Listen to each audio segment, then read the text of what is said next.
Come on now. You already know what this is. I don't know why you guys even shocked at this point. First things first. God did this. Don't get mad with us. I'm your host, the man, the myth, the legend, Eric, I like the it. Garden State Stat Man himself. We got the Heartbreaker, the Heartbreak Prince, and we got Mr. Exclusive. Welcome again, guys. This is another episode of the Xclusive Nights Podcast. But this one, it's a little bit differently. Why? Well, I'm going to tell you why. Because this is a PLE breakdown. Before we get into all the PLEs, before we get into anything else, let's see who truly does know their wrestling.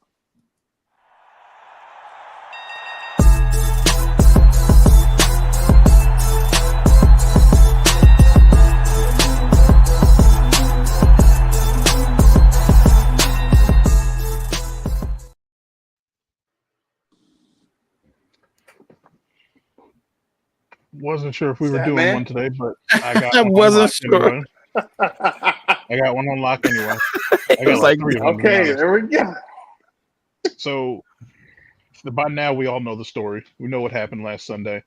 Daniel Bryanson, or Bryan Danielson, whichever name you want to call him, he won his first AEW World Championship. But he's now the third person to win the AEW, ROH, and WWE Heavyweight Championships. Can you guys name the other two? Well, I'll have time. We got time. Okay. I'll try to figure out before we got a little time on this. I got a little time on this. We'll be able to figure it out. Yeah, most definitely. Yeah. Yeah, because I feel like I'm thinking about it now, but I'm not gonna. I think I got one. I may have the second person. There's some that'll get you Okay. tripped up. Yeah. And there's some that count, one of belts and organizations that may count and may not count. It's some that some there. It's a question to trip you guys up, but there's two No. definite answers. I actually don't know because I just thought about it. It ain't. Yeah, I'm thinking. Yeah, I tried to make it a little bit easier than last week. I'll say that. I'm gonna need more time to cook. I'm gonna need more time to cook. Yeah. Let him cook.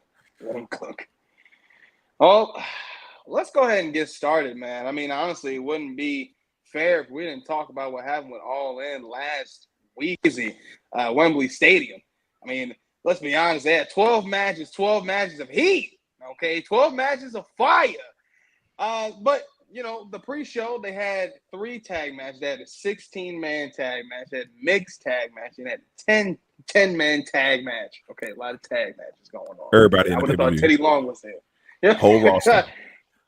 But we started very first match of the main card with the 4-way London ladder match. And that was a trio title match. And, of course, we seen the winners out of that was Pac, the Blackpool Combat Club, and Wheeler Yulia, which was a really, really great match. You want to talk about somebody to me who I thought was the MVP for that match, definitely Christian. But one match we really got to talk about, because we've been talking about this storyline for a nice, good amount of time. Should I say a time that's just timeless? Because this match here with Timeless Tony Storm and Mariah May was insane. Okay, you want to talk about a match that was actually built up, something that actually came into this women's division, and then we said, wow, how good was this really getting? I mean, we already seen how the startup was, what Mariah May did, what she was already doing with Tony Storm, and they honestly delivered in this match right here. To be honest, one of my favorite parts in the match was Mariah May walking up to her mother and legitimately slapping her. I mean, just slap fire to everybody. Then, of course, good old Timeless Tony Storm walks up and hugs her mother and places on her bosom, as they said on commentary. One of my favorite matches of the night, I thought, was a great way to kind of really kick off the pay-per-view. But, I'm not going to talk too much because, honestly, really, my favorite part was seeing Mariah May. I'm not giving anybody pass to slap their moms. I mean, if you want to talk about that, I mean, maybe we can talk about Friday After Next. But I'm not even going to get really too far into that. Some of you know that reference.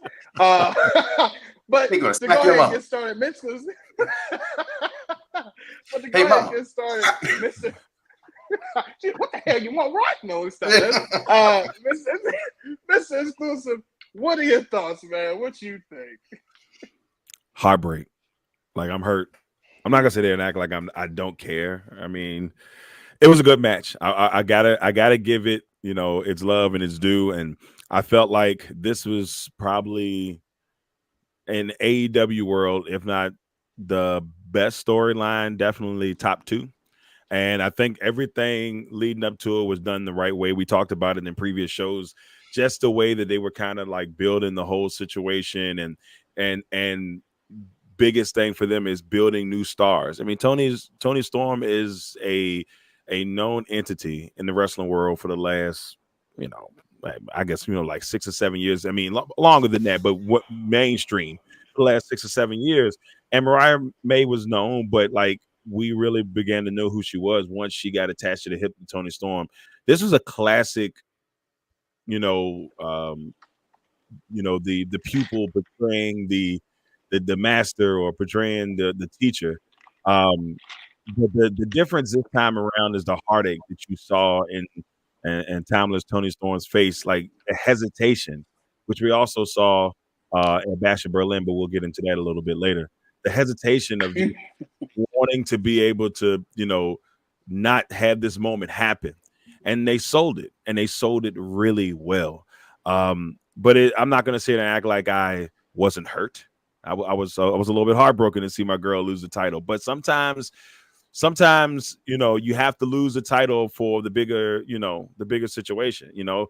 The comeback is going to be stronger than the downfall for Timeless Tony Storm. Even when she had to walk out of the arena, they showed the little clip of her walking out of the arena in black and white, and she's just twirling and, just thinking about things. So I thought it was a great match. It was well done. And, that slap was nasty, but it's also not the biggest slap we've seen this week. But we'll get into that later as well.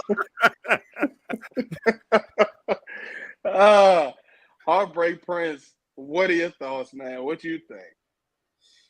I thought the match was outstanding. It definitely delivered with all of the hype that was set up, going into this match between Mariah May and Tony Storm. And what I liked about it most was the payoff, right? So, we kind of talked about, Tony Storm, not really needing the belt to make her her character at all. And, this being a great opportunity for Mariah May to kind of go over and to see, AEW go ahead and cash in on Mariah May, and for her to go over in this match with Tony, and then for them to put on such a great match.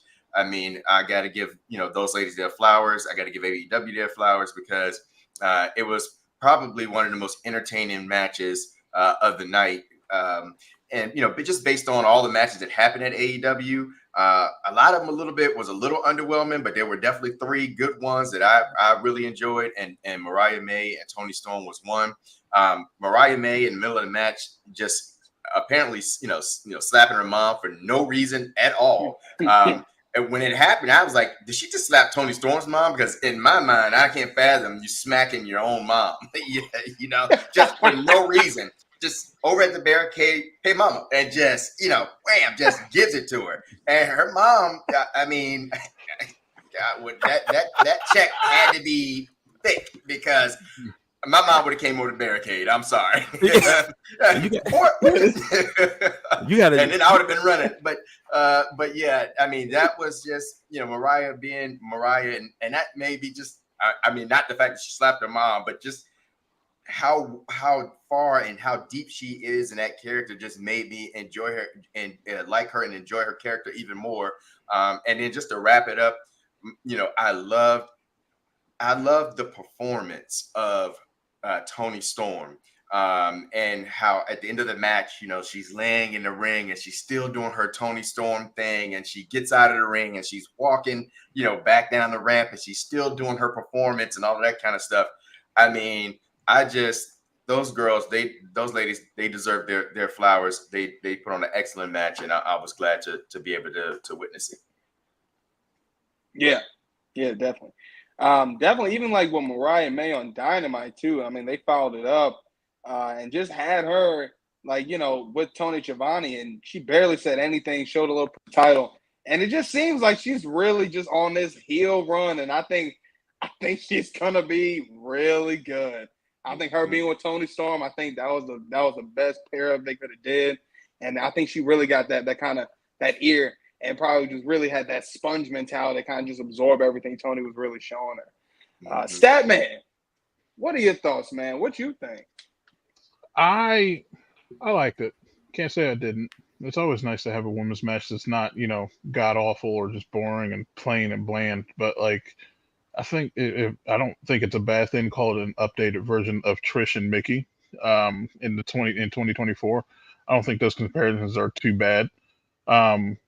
Of the 9 women to hold the AEW Women's World Champion, Tony Storm is one of 3 to have held it for more than 200 days, and the other 2 being Britt Baker and Hikaru Shida.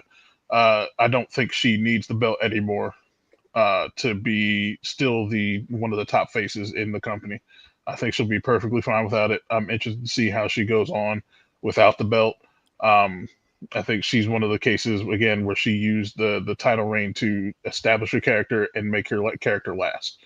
And again, it's just Mariah May. What can you say? She has the athletic ability. She's got the in-ring work. She's got the out-of-ring work, the mic skills, the psychology of it all too as well. So it's like I'm excited to see where it's going.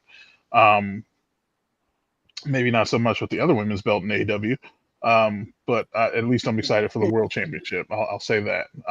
And I like where the future could be, especially with Mariah May as champion. I think I'd be surprised if she doesn't hold it for at least the rest of the year, to be honest, because like every women's champion that's had the belt has held it for like a good couple months. I want to say like the shortest reign was maybe like a month or 2 for Saraya when she had it. Other than that, everyone's held it for like 3 or 4 months. Yeah. There's no way I could see her like really just dropping that title really early. I definitely agree with you with that on Stat, man. Because I think even if they made that title too. Yeah. So I feel like they definitely gotta give her that long. Give her a solid. You gotta give her at least a run, at least. You could definitely give her more if it's like that run is just fire. Right. But going on from the rest of that match, from the rest of that card, should I say, we had the next one on the card. We had Hook going up against Chris Jericho. He actually defeated him in a last chance match for the world title. Well, that's what Chris is, of course, is FTW. Y'all know what that is. Okay. The learning tree. But next up after that, we had we had an actual 3-way tag match, and that was with the Acclaim, FTR, and the Young Bucks, with the Young Bucks coming up on top. Pause. But that was a great match. I mean, I can't lie. That's one match. That's just a group of guys. 10 out of 10. Then the next one we had coming up was the Casino Gauntlet match, which, of course, it was great to see Christian Cage get a W. You lost in the trio. The trio titles ladder. That's right, boy. You lost one, but you won another. And this is everybody's that. Christian Cage getting that. But of course, everybody talked about good old Ricochet coming through, seeing Ricochet make his debut right in All In, Then of course makes his debut in Dynamite, so you know how that goes. But one match we really need to talk about, because we've been talking about this one and this man for a good amount of time. We got to talk about this. MJF and Will Ospreay. Man, this match was insane. You want to talk about something that had story, something that had amazing spots. You want to talk about just a duo of guys here where you can see the chemistry in this ring. You can see the work that's being put in, not only by Will Ospreay, but by MJF. This man went on the ropes and yelled at Will Ospreay and said, "You think you flip did a whole moonsault, landed on his feet. I said, yeah, see, you know what? MJF said stop playing with him. I think he's proven also that he is also a guy that you can say he can go toe-to-toe in the ring with anybody. He's also shown, I think he's really shown that ring work. That being said, this match, of course, 10 out of 10. I think this is a great story. I don't know how much farther this is going to go. When it comes to MJF and Will Ospreay, I think the chemistry that they have together is just amazing. The story that they put together is great. It seems like when they do something together, they know how to make it personal. They know how to like really draw that crowd in, and I love every single minute of it. Shoot, Mr. Exclusive, what are your thoughts, man? What you think? Well, once again, we've seen MJF and Will Ospreay do greatness. We saw it about a month ago, and then we get an opportunity to see it again. But I think what made this match so great, obviously, was the build up to it. Especially, it was almost, some of these storylines, it's hard for them to kind of get that build and keep going. Like even MJF winning the title. Initially, I said, why would they take the title off him and then have him like lose it right back? So I thought last week that MJF's going to have this belt for like the next 6 to 8 months. He's been so great in the role of being the American champion, and he, with a lot of people, the way MJF acts is the way most of the world thinks about Americans. That's what made it perfect. And I'm like, Mr. Perfect, but it made it perfect. And so for me, I really wanted to see him continue having the belt, but I don't think they want to see Will Ospreay also have too many losses. Like he's like a precious gem. You want to take good care of it. You want to hold it in your arms. You want to make sure that it's taken care of and it's nice and it's purty, and you can't mess up the greatness. So him winning at home, knowing the crowd reaction he was going to get, I think it was not the worst move. And then, Garcia showed up. So he kind of lost it in a way where it's like, okay, he got a little outside interference and it didn't completely make MJF look bad. So I think overall, like I agree with in Eric Knight, 10 out of 10, great match. I could watch it again and again and again and wouldn't be upset. Yeah, definitely, man. I think at first, when I first seen it, I was a little like, man, why would y'all take it off the title, off it so fast? Because just like you said, man, I really think him really taking that American title, he was really like just doing works with that. And I really like the concept. It's kind of crazy too how they brought a new title just to get like a month later, but it is what it is. Heartbreak Prince, what are your thoughts, man? What you think? I think that Will Ospreay, who is, again, my favorite wrestler in the industry right now, and MJF, you put them together and magic took place in the ring again. Just again, I really have to really shout out MJF, just his storytelling ability, just the way he came down to the ring, the flag drops down, and it's an American flag with all MJF faces on it. And we all know it's a face you just want to punch, but it's MJF, and everything he does, as we talked about last week, is a story. And that's what you just appreciate about him. And then the bell rings, and within that squared circle, MJF and Will Ospreay, they put on the show. I mean, they put on one hell of a match.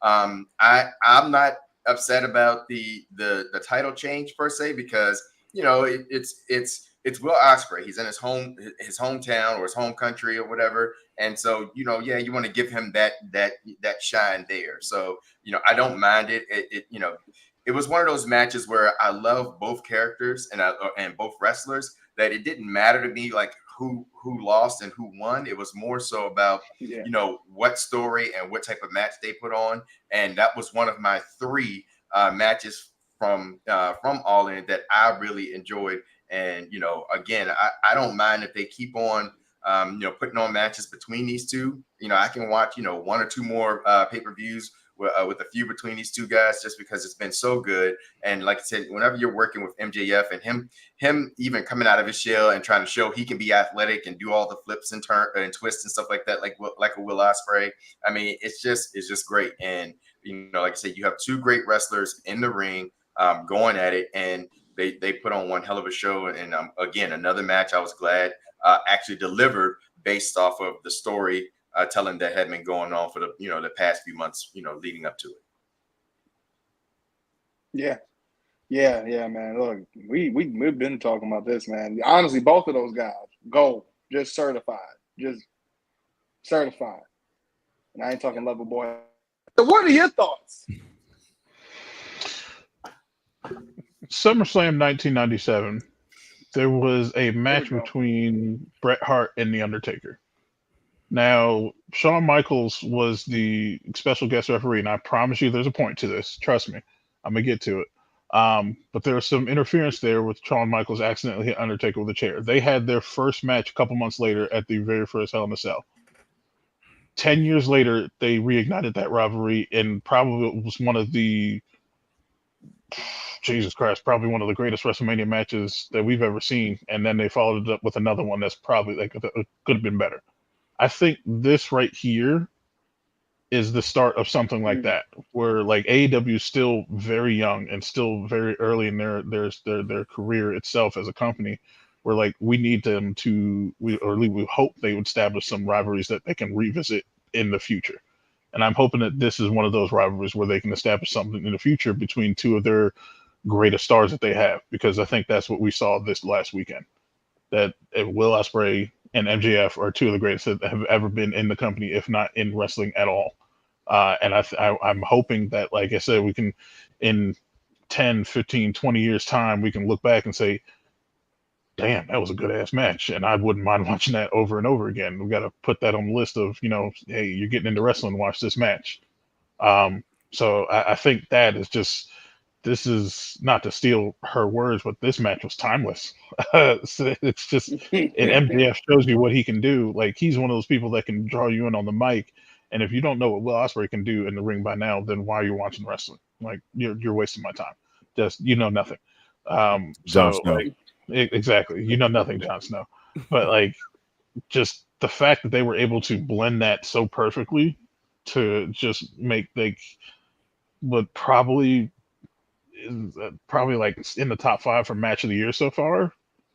I think it's amazing that they were able to do that, and I can't say anything but thank you to those two guys, because that match was amazing. Yeah. I don't think I saw like a pop bigger than Will Ospreay's entrance coming out. And then like I think the next biggest pop I could say is probably when like Rhea and Dom were wrestling their match a week later. So like that was the biggest pop of the night for sure. Other than maybe like another match we'll talk about later. That was more of an emotional pop. But like just how invested we were, like you guys were saying, how invested we were in this match and the build up to it. The Wrestle Talk segments with MJF I thought were hilarious. And if you haven't watched Wrestle Talk, watch them too, because they're absolutely hilarious. But just everything that went into this match, I was 100% sold on it, and I love it. And I hope we get more matches from the guys. And I just want to piggyback on something real quick of what you just said, Russ, because I really do think that is a very good point that you just made, and I think this could really be something that can really elevate AEW, because when you think about the WWE and kind of how they elevated over WCW, when they did, it's because you had, two great wrestlers, and not even two, you had quite a few great wrestlers that had these different feuds. But I'm talking about stuff like, you had your Stone Cold and Bret Hart, you had your Rock and Stone Cold, you had your Shawn Michaels and The Undertaker. And it is these men, Mankind and The Undertaker, those were some great feuds. It is, these wrestlers and these men that that could have these feuds over and over and over that, you just never got tired of. Like, I would right now love to see another.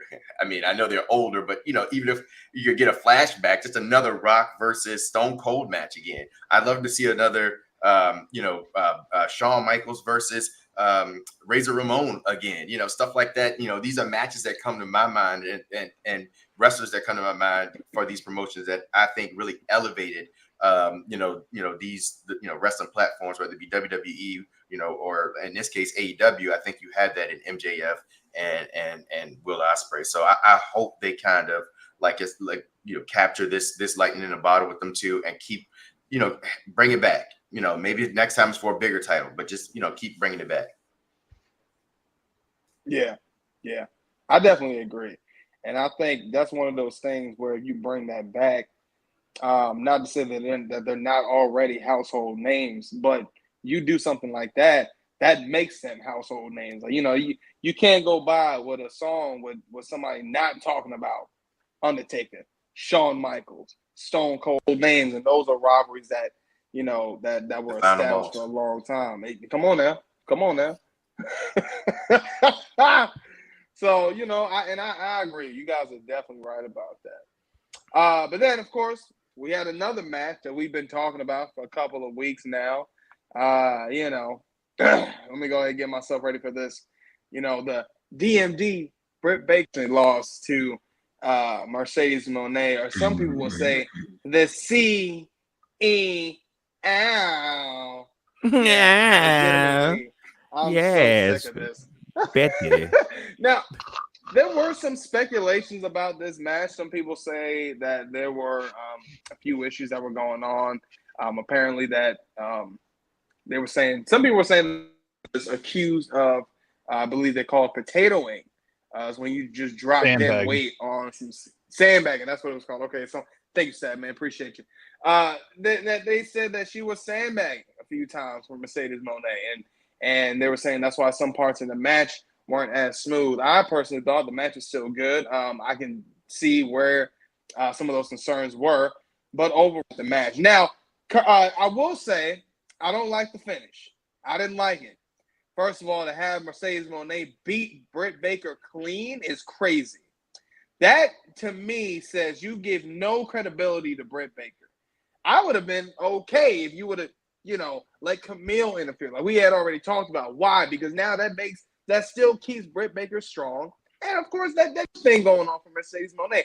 I didn't like the fact that you had Britt Baker lose clean. 1, 2, 3. I mean, I was like, nah, bro. I'm not feeling. I was not okay with that. But it is what it is. I'm hoping this is one of those things to where, maybe they can do something farther with this. But it's like, how can you now? Because you lost clean. It's like, well, what's next now? You have completely killed this rivalry. I think this was something that could have went for a very long time. But I'm not gonna doubt it. I'm not going to completely just just barf or just I'm not gonna sit here and just trash this whole thing, because I did enjoy the match. I thought it was great. I just thought a couple of things could have been differently, but I'm not gonna keep speaking my piece on it. Mr. Xclusive, what are your thoughts on it? Well, I want to piggyback a little bit of what you said. I don't like the fact that Mercedes won this clean. It really doesn't make any sense to me to have her win it that way.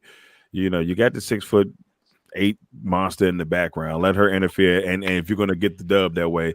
But I do think it does kind of damage. What they could do in the future, unless they got some other like twisted storyline about it that can really make it go further. For me, I always thought that Mercedes Moné would win this match.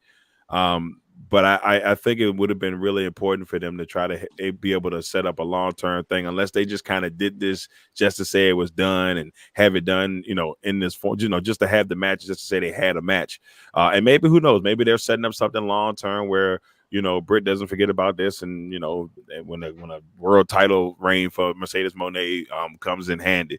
But I think my biggest thing now, the more and more I watch, Mercedes Moné in AEW, I'm just not a fan right now, and they've got to find a way to like let her truly, do and be her personality. We saw it when she did her promo, saw a little bit of it then last week, or a week before last on Dynamite. But now there's something about it that I'm not excited about. I used to be really excited when I knew Sasha Banks or Mercedes Moné was going to wrestle, because you knew you was going to get gold every time. And even though I thought this was a solid match, I still for me, I really didn't care about it as much as I probably should have cared about it, because I don't think that maybe, how can I put it? I think the storyline was all right, but I think it could have been better. And I don't think they did what they needed to do in the storyline. Yeah. Yeah, I agree. I think that's just the biggest thing. I think and that's just, I felt like they were building up to something nice, like something good. I felt like they were cooking a little bit with It something was right getting there. there. And It was getting there. yeah. Yeah, and that's what I'm saying. I just think that finish is what kind of messed it up. Like if you and then and you know, because Statman, I'm gonna be next because I seen how you was reacting a few times when I was saying some stuff. But what killed me too is that you sent Camille out. You sent her away from the ring. So now there's no interference. There's nothing that says, oh, there's a possibility where, you know, there could be interference. No, you let her go. Camille is gone. The match another 3-4 minutes. And then now, you know, Mercedes Moné beats Britt Baker clean. I'm not feeling that. Statman, what are your thoughts, man? What you think? It was the most forgettable match on the card. I love you. Like, I'm okay. Like, we can skip past this one. Like, get your refill your chips, get another drink, get another bottle of water. It made no sense to me. Like, you put money into Camille as a big signing, and you have her as a bodyguard for Mercedes Moné. Fine. You try and make her heel. She has more of a heel promo, which is really good on Dynamite, which I enjoyed. I thought it was going to get me into this match. It kind of got me excited. Cool. We'll work up to this. Britt Baker's kind of got that punky attitude where all the stuff that she did, the suspension, the convention run-in and everything like that. And it's like, okay, we're cooking with something. I don't know if it's grease, butter, or whatever, but we're cooking with something. And then this match happens, and I'm like, no, this ain't it. It just wasn't it for me. I was not happy at all. Like you said, like you win clean. What's the point of you putting money into Camille? Like, sandbagging or not, like I don't get it, like what the strategy is behind this. Like, this match, this whole thing just represented like they wasted money on two big free agents and didn't know how to use them. Because you put money in Mercedes Moné and they used her like crap. Then you put money into Camille and they used her like crap. Like, why bring her in and then do that? Because now I'm hearing reports of them just giving just buku amounts of money to people just to steal them away from other companies, WWE. And this, I think, is just a prime example of that, because they didn't know what the hell to do. And I'm not excited for either one of these ladies' next match, or story, or program. Like, that it's a hell of a hill to climb up for me to care about their next match. It's a sad thing though, Russ. You know, like, it's sad because they're great wrestlers. It is. It's sad because like can't care about them. We all remember NXT Brooklyn with Bayley and Sasha Banks. That was one of the best matches I've ever seen in my life. Mm-hmm. Like, just amazing storytelling, amazing in-ring work, amazing psychology, and I saw none of that. Do y'all feel like she's gotten too big? You know, you got the big contract now, and it's almost like that.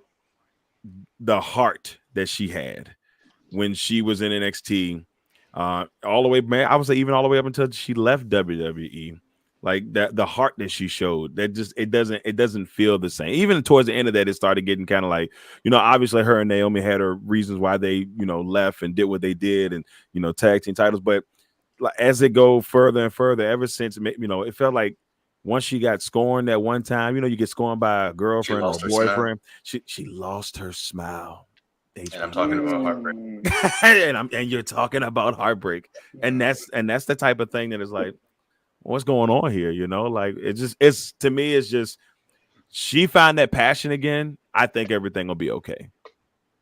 Yeah. But I don't know if she'll ever find that passion again. She got her money, she good. Yeah. I think feel like it was, I think the passion was lost after maybe, what was it, 2019 or 2018 when they first introduced the women tag titles? Yeah. I felt like ever since then, it was a complete, like, you kind of started seeing that with her. And then it was that. Then it was, the tag titles again with her and they. That was a whole thing. I mean, again, I understood. Like, there was, I'm not going to be like, oh, no. Like, there were. Because I didn't like how Michael Cole had said that. Like, I think when they had first left, he was like, yeah, it was just, it was just completely classless or whatever. And I was like, I feel like, bro. Like you I feel like know he what's was going on. told to say that though, Eric. I feel like that's something Vince told him to say. Because as much as I don't like Michael Cole sometimes, I don't think Michael Cole would say that because everybody seems to love him. And I really think it had to do with Vince saying, you go out there and you tell him what it is. That's what it felt like. Tell him what. Tell him. Damn it. So yeah, and then I do feel like, but I will say I feel like that passion was kind of back when she was going as the Blueprint with her and Bailey when they were I ain't gonna lie, that was probably some of her best work on there. Like, I don't think people talk, but that was probably some of her best work. Her and Bailey, when they was that whole thing with them and the Thunder. I wish the outcome would have been better for that because the ending to that whole rivalry really died terribly. But either way, I do feel you guys. I do feel Heartbreak Prince. What are your thoughts, man? What you think? I was gonna keep it short so we can actually move on to something that matters. But I felt like I was gonna be in the exact same line as Garden State because of the fact that even watching it, when I was watching with the guys, I said like, look, I don't know what's going on right here in this match, but I was so excited for this match because of kind of how the promos and how they kind of have been building up. So I was like, all right, you got Mercedes Moné, you have DMD. They, are, two great wrestlers. They're going to be in the ring. They're going to give us another banger like Toni Storm and Mariah May. And I was just thoroughly disappointed. You could tell the crowd wasn't even into the match. It seemed like, it just seemed like something. And that's why I'm glad you brought up what you did, Eric, about, about the sandbagging, because it just seemed like something was off with those ladies in the ring.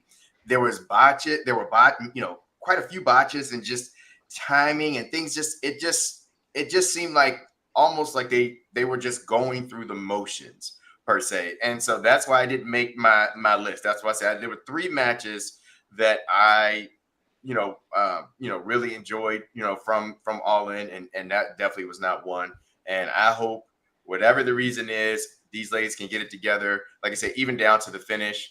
Didn't care for it because, again, I don't understand how you build up between 2 of your best wrestlers and then and you let one, in this case, Mercedes Moné, win clean like this over DMD. And now where do you go next? And so I just, I don't know. Whoever decided to kind of put this match together and tell this type of story, it was a fail, and so like I said, let's move on to something that actually matters. That was one of the most disappointing matches from All In. That's great. I feel that. Well, let's go ahead and get to the next match because since that one was a disappointment, they did kind of turn it back up with having Jack Perry and Darby Allin in a good old coffin match. Jack Perry actually did defeat Darby Allin, which is a bit of a shock. But we did see the good old great Sting come back once again. And then, of course, for the main, we had to do it. We had to. Bryan Danielson and Swerve Strickland for the AEW title. It was really career versus championship. And, we talked about this before. I always questioned if Swerve was really just, seen as a champion. But it seemed like he was. And he did say on Dynamite that he will be champion again. I'd love to see be a champion one more time because honestly, it's another time when I say, well, you know what, Swerve? I don't think you're a champion again. But it's all right. What did we see happen? We've seen another moment where Bryan Danielson has just had a certified, when I look at All In now, right? I look at All In, I see how tactical it is. It gives me, WrestleMania kind of feel how big it is, the stadium, just the lights, everything, right? And I thought to myself, man, Bryan Danielson pulled off another WrestleMania moment in another company. And that's truly how I felt, how it looked. I mean, the spectacle was huge. They gave him all the fireworks. They gave him all, he came out. Friends came out. Then he goes on the press conference and he said, this is probably his most, his favorite moment. And I said, wow, this is great. I love it. Now I do feel bad for Swerve because, again, you are no longer a champion. But for Brian, hey, we love to see it. Now, I ain't going to lie. We already talked about this before, how many times have we seen Brian 10-star, 5-star, whatever Dave Meltzer calls it. We've seen him put on top-tier matches, gold standard matches every time. So, I mean, to see him go up now and he's a champion, this is great. Now, to be honest, he's going to be facing up against Jack Perry at All Out. So, we'll see how that goes. But I really want to get his thoughts on just what you guys thought about this moment. Specifically, Statman. What are your thoughts, man? How you feel about this? I don't think Swerve gets enough credit, to his point, for how his reign, and maybe it wasn't the strongest, but how he left WWE and what he made of what was left after that in AEW, I think he deserves some credit for what he had and what he did. The man, I don't think, put on a boring match. Maybe not the most exciting matches during his reign, but I don't think he put on a boring match ever. Jesus Christ, Bryan Danielson. If there was anyone who was, I would say in a heartbeat, that's better than Will Ospreay in the ring, that's probably Bryan Danielson. Just the man has just shown us time and time again. He knows what he's doing. Like it's automatic at this point. The man's just gonna go in, put on a clinic with damn near anybody. He's like same things you could say with like Seth Rollins and AJ Styles. You put them with anybody, they're gonna have a halfway decent match. You're not gonna want to really look away from it, especially with the stakes this high. I don't think anyone really saw him losing the match in a sense, but like even with us kind of knowing what was probably gonna happen.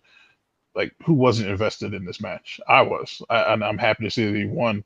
I don't know if I'd say a more exciting than WrestleMania 30, because like that's always going to be the ultimate, like, over the top moment for me with his whole career.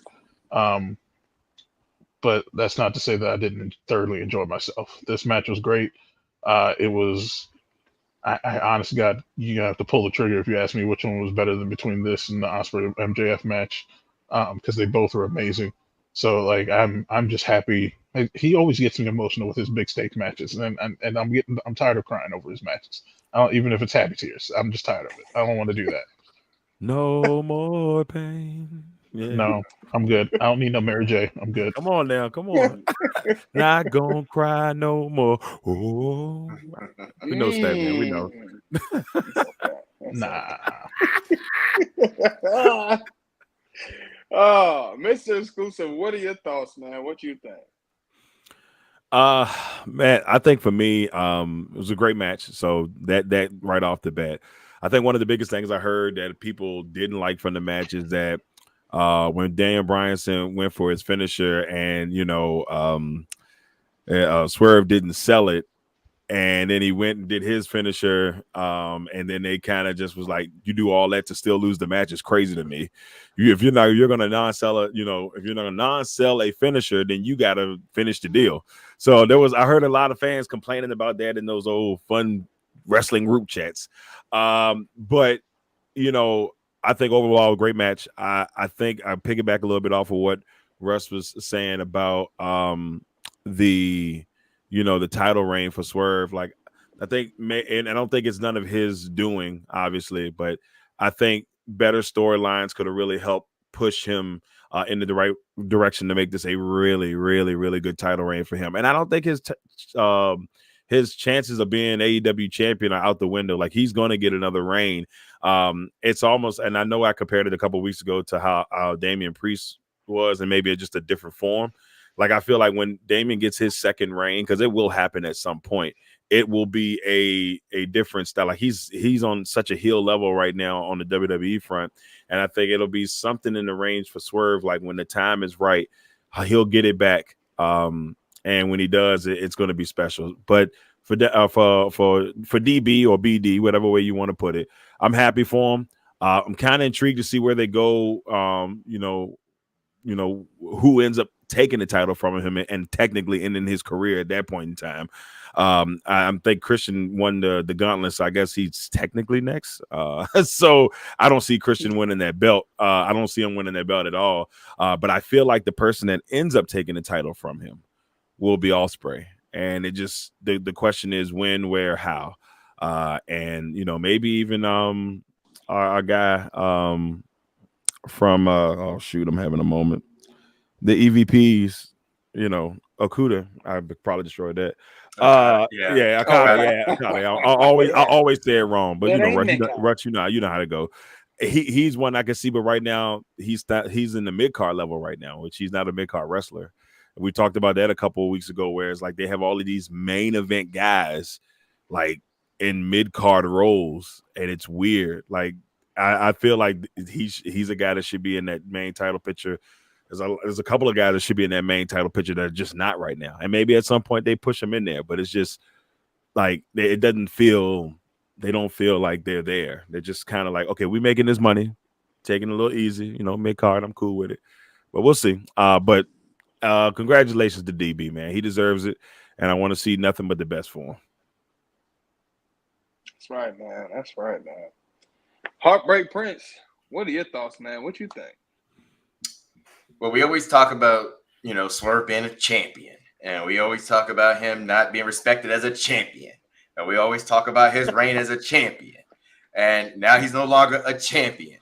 But what has happened that shows that they do appreciate Swerve is he surely has been paid like a champion. Hey, and there you go.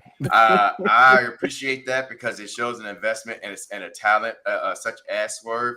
And the match he put on with Bryan Danielson was, again, another A1 banger. I thought it was a great match. I know we talked about people and talking about the no sell. I didn't have a problem with it because to me, it seemed like it was that last stand. Like he understood, like, that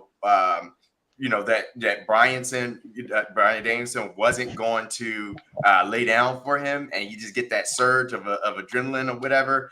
But ultimately he couldn't withstand the second finisher, and and that's how he goes out. And so I didn't mind it. I appreciated it. I just appreciated the story it told. I appreciated how it involved Bryan Danielson's family. How Swerve got them involved, bringing them, dragging him over in front of him and stomping his face in and stuff of that nature. And it was just a great match. It told a great story. And again, like Russ said, when you're watching Bryan Danielson and in the ring and watching him perform, you literally are, in for, a treat. You're watching greatness, and, he's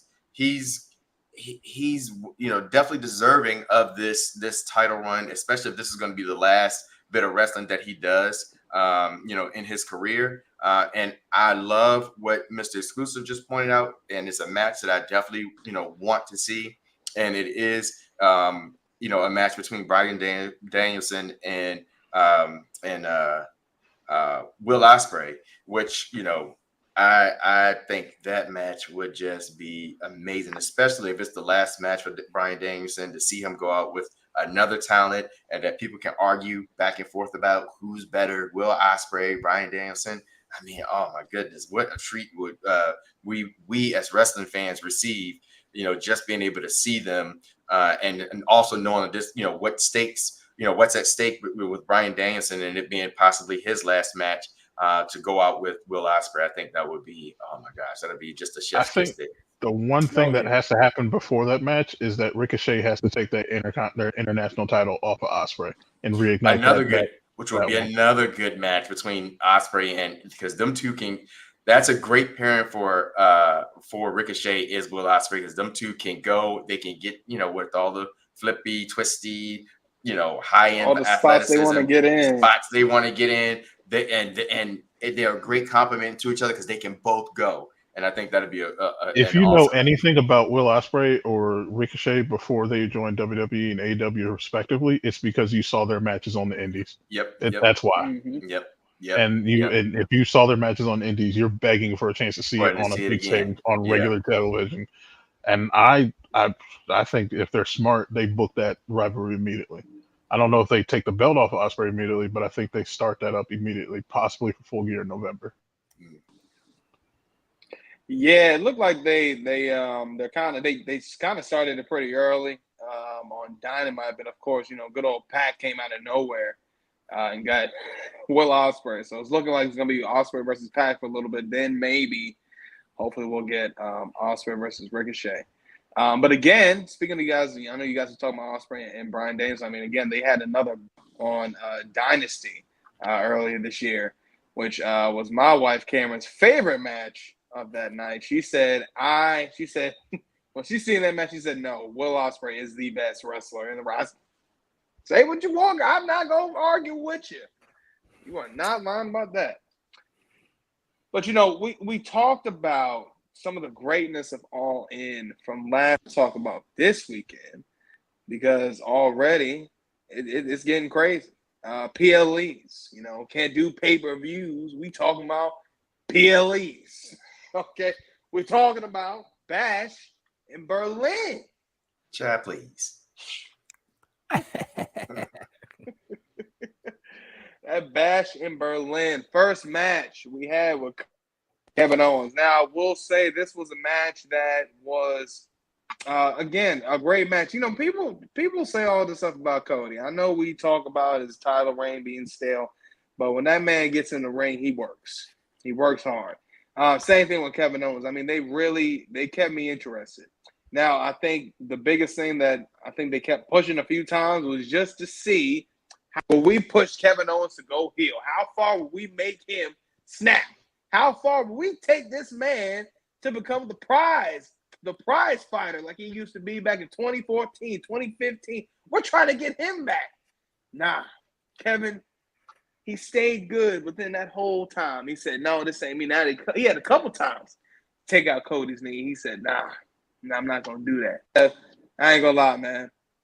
Even though you didn't go heel, you did an amazing job in that match. I would have loved to see it. I think maybe a nice little shock factor, but I can't say it would have been a shock factor if everybody's expecting it. So maybe, who knows? Maybe we don't get it now. Maybe we might get on SmackDown just randomly. But we'll see. Mr. Exclusive, what are your thoughts on this thing? Look, man, I've been saying for weeks, man, like he's just trying to be good. And they are trying to force this man's hand. It's like, all right, I'm gonna metaphor here, look, it's just like if you are a prostitute and you go to church and you're trying to get out of the bad ways.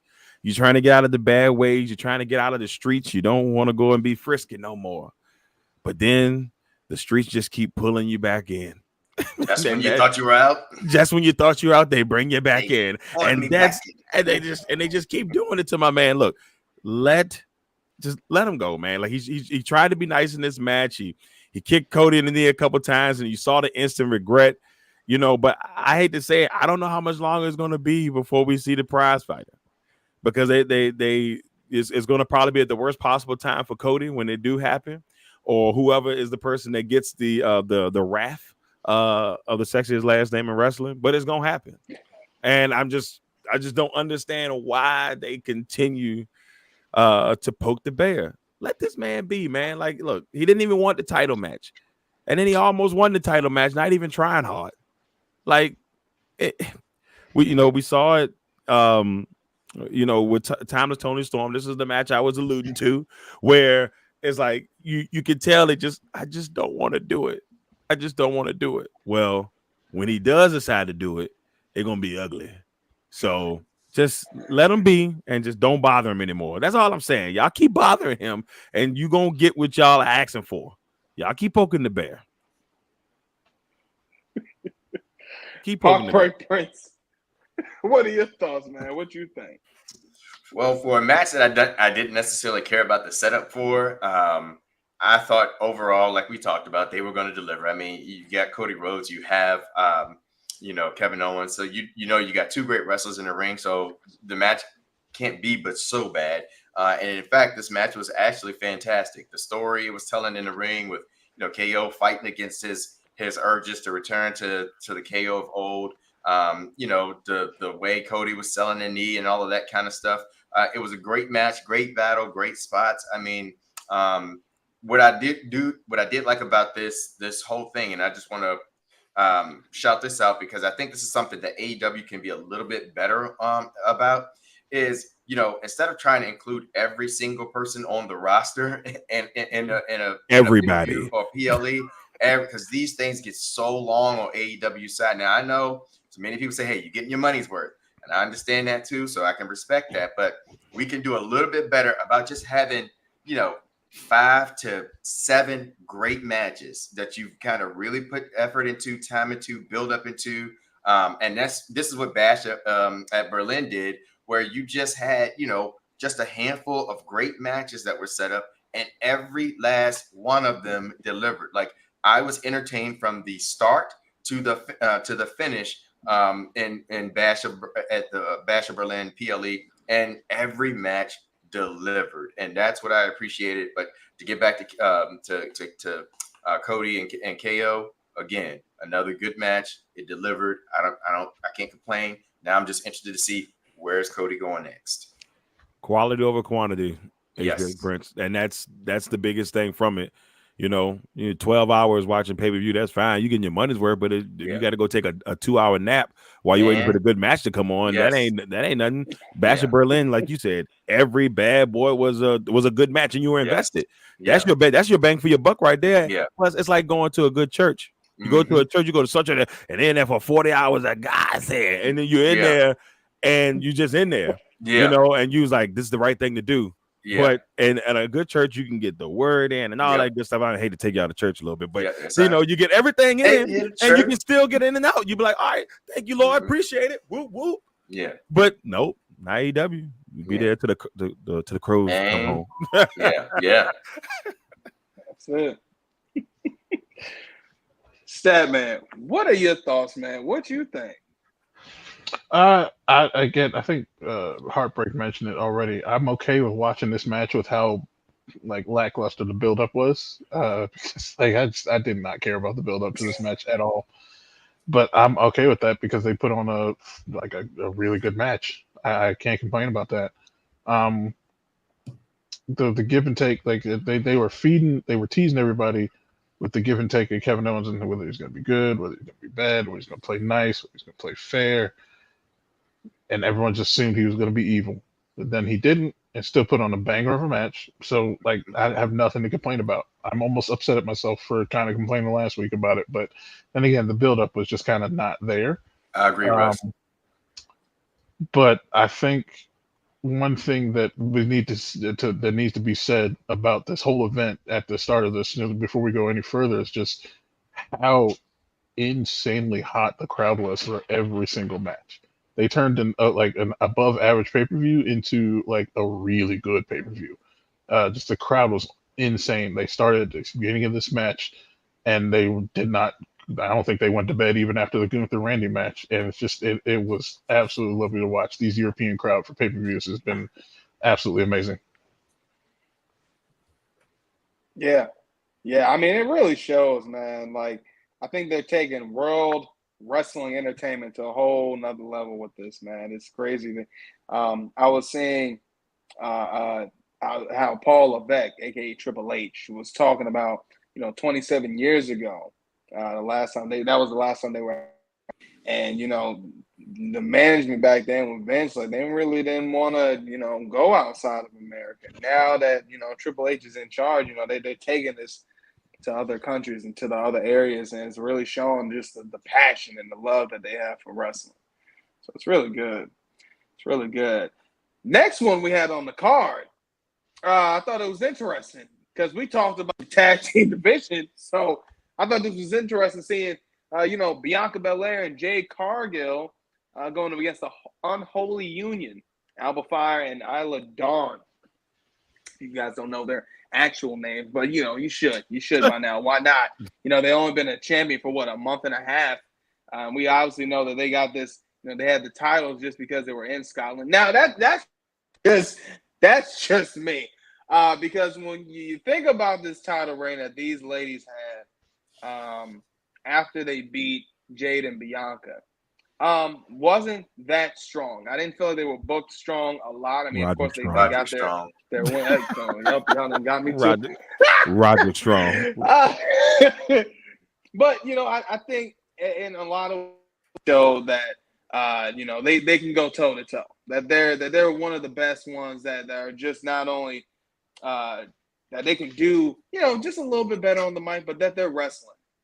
Johnny wrestling. Okay, no, that's it. I just had to really see that because y'all pushed me there. But no, I mean, as a whole, it was great to see Bianca and Jade get the W. To see the crowd, they really was behind them. At first, I'm not gonna lie, when they first came out, the crowd was a little quiet. So I was a little hesitant as to why the crowd was a little quiet on Jade and Bianca. But as the match went on, they really won that crowd over, man. And it was good to see them get the title. But at the same time, I'm hoping that this next reign will mean something. I also hope that they create some new titles for these. This is one title I hate the way it looks. And I'm hoping that they just make these just the main roster titles so we can bring some NXT tag titles because you got a lot of women. So let's try to get some. Let's try to get some versatility, diversity. I don't know what else other names I gotta give, but just let's get some more. We need just a little some bit type of more. utility. I got you. Yeah. Some type of utility. Yeah. Mr. Xclusive, what are your thoughts, man? What you think? Well, I think I thought it was a solid match. I think once again WWE did a really good job of protecting Jade in this match. I mean, to show that she's strong, and I got to give Bianca credit because she's done a really good job during their title reigns or in any of the title matches of help grow Jade's character overall because she's not in there taking most of the beatings in these matches. I mean, this is Bianca being the pro that she is, taking the beatings in these matches, and then Jade Cargill comes in and does the business when the time is right. She's getting all the glory, she's getting all the pins from this, and Bianca's not getting that. But Bianca's been a team player so far. So when the turn does come, that's going to be something that's said. I'm the one that did all the work. I'm the one that took all the beatings. And then you came in and got the glory. Something in that range is happening at some point. But I thought the match was good. The tag team champions, Abaddon and Issa Fire, Don and Fire, the Cold Ladies. I still get their names mixed up, but they did have a really good match. And I want to give them respect because they put on a really good match. And it was really a really good tag match. The problem is, once again, they do not help these titles out in any way. The prestige of this title is in the trash can. It is trash. And yes, it's great that they're two-time tag team champions, but there's no reason why Jade and Bianca should have lost the titles in the first place. This should be a 8-month title reign. At the minimum, 6-month title reign at the minimum. And what do? We're just gonna give it to somebody because they're in the country and we got to have people to cheer. All right, cool. And it makes me sad coming from Triple H because he's usually the opposite of that. He loves like long title reigns. So in this case, we've talked about it multiple times. Make tag team wrestling great again. We got to make tag teams stronger again. And then the way this keeps going is just like I feel confident almost every pay-per-view, the tag team titles, if they're in those in there, that the tag team titles are going to change hands. Almost 100%. I'll say I'm about like 95% each time. So, but match overall was solid. I won't take anything away from the ladies in the match. I thought overall it was good, but the champions are the champions they should be. They should have never lost the titles in the first place. Exactly. Heartbreak Prince, what are your thoughts, man? What you think? I thought, again, another great match with for the tag team titles. Probably one of the better tag team matches, actually, women's tag team matches I've seen in quite a bit. And I can't complain. I mean, I like the outcome or love the outcome. And what I think that they have to do now is, like Mr. Xclusive was just talking about, they have to kind of bring this title back into back into relevance and by having a long title reign. And I hope, I think this could be really good for Bianca and for Jade if they could do that, if they can have a long title reign, because within that title reign, it sets up a story that you can tell for the fall. And of course, we know eventually, Bianca is a singles wrestler. Jade Cargill has singles wrestler talent. So eventually, we've got to get to a point where these two ladies, split, and within that time frame, you can tell that story and kind of see how that that comes into play. But overall, as far as this match and as far as what happened, it was a good title match. I don't think there was a bad match. I didn't have like a single match that I didn't like at Bash at Berlin, which was really outstanding for like I said, a PLE where every match just delivered and was good. You invested the whole time, and this was definitely one of them. And I see we got a comment here from Nicole B that talks about Bianca Belair. That's her girl. She's the best female wrestler, which in the WWE right now, there's not too many people I can put above her. I mean, right now, I think your two best female wrestlers. Actually, Nia Jax is growing. She's growing. Yeah. Shout out to Nia Jax. Shout out Nia. I was going to say Bianca Belair and Mommy are really your two best wrestlers, like female wrestlers, because of course, that man don't like that. The queen is not there right now. But when the queen returns, everything changes. Everybody bends the knee. And I can't wait until, she makes her return, because I want to see how they shake things up when the queen comes down the ramp in her robe, and she means business. That's a Royal Rumble return right there. Yes. Oh my gosh. That was one of the better entrances I've seen for women's wrestling. And, of course, it had to be the queen. But right now, Bianca. And like I said, I know Jade is up and coming, but right now I think it's Bianca, Mommy, and like I said, Nia Jax she's growing, man. Nia been killing it. She's killing it, man. Yeah. Anybody check on Meechin yet? Like, is she breathing? Is she breathing? Because I don't think so. Meechin's dead. The ref kept peeking under the trash can. Like, take the trash can off of her. She's dying under there. Yeah. What are we doing? She's like, you all right in there? I hate to see Meechin keep getting treated like this, because she's actually putting on great matches. I hope she's able to kind of get over it, here in the future. Make those mid-card titles for the women, because she is going to be a great mid-card champion. Yeah, Meechin. Make that thing happen now, Trip. Make that thing happen now. Hey, you seen how she was in the on that match on SmackDown, man. The crowd was behind her, like rip SmackDown. I was like, man, look, just like you said, we got to get.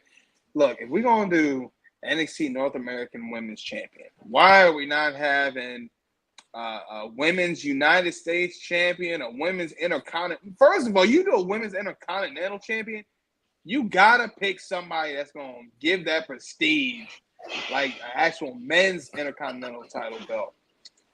So that's Raw, right? That would be Raw, right?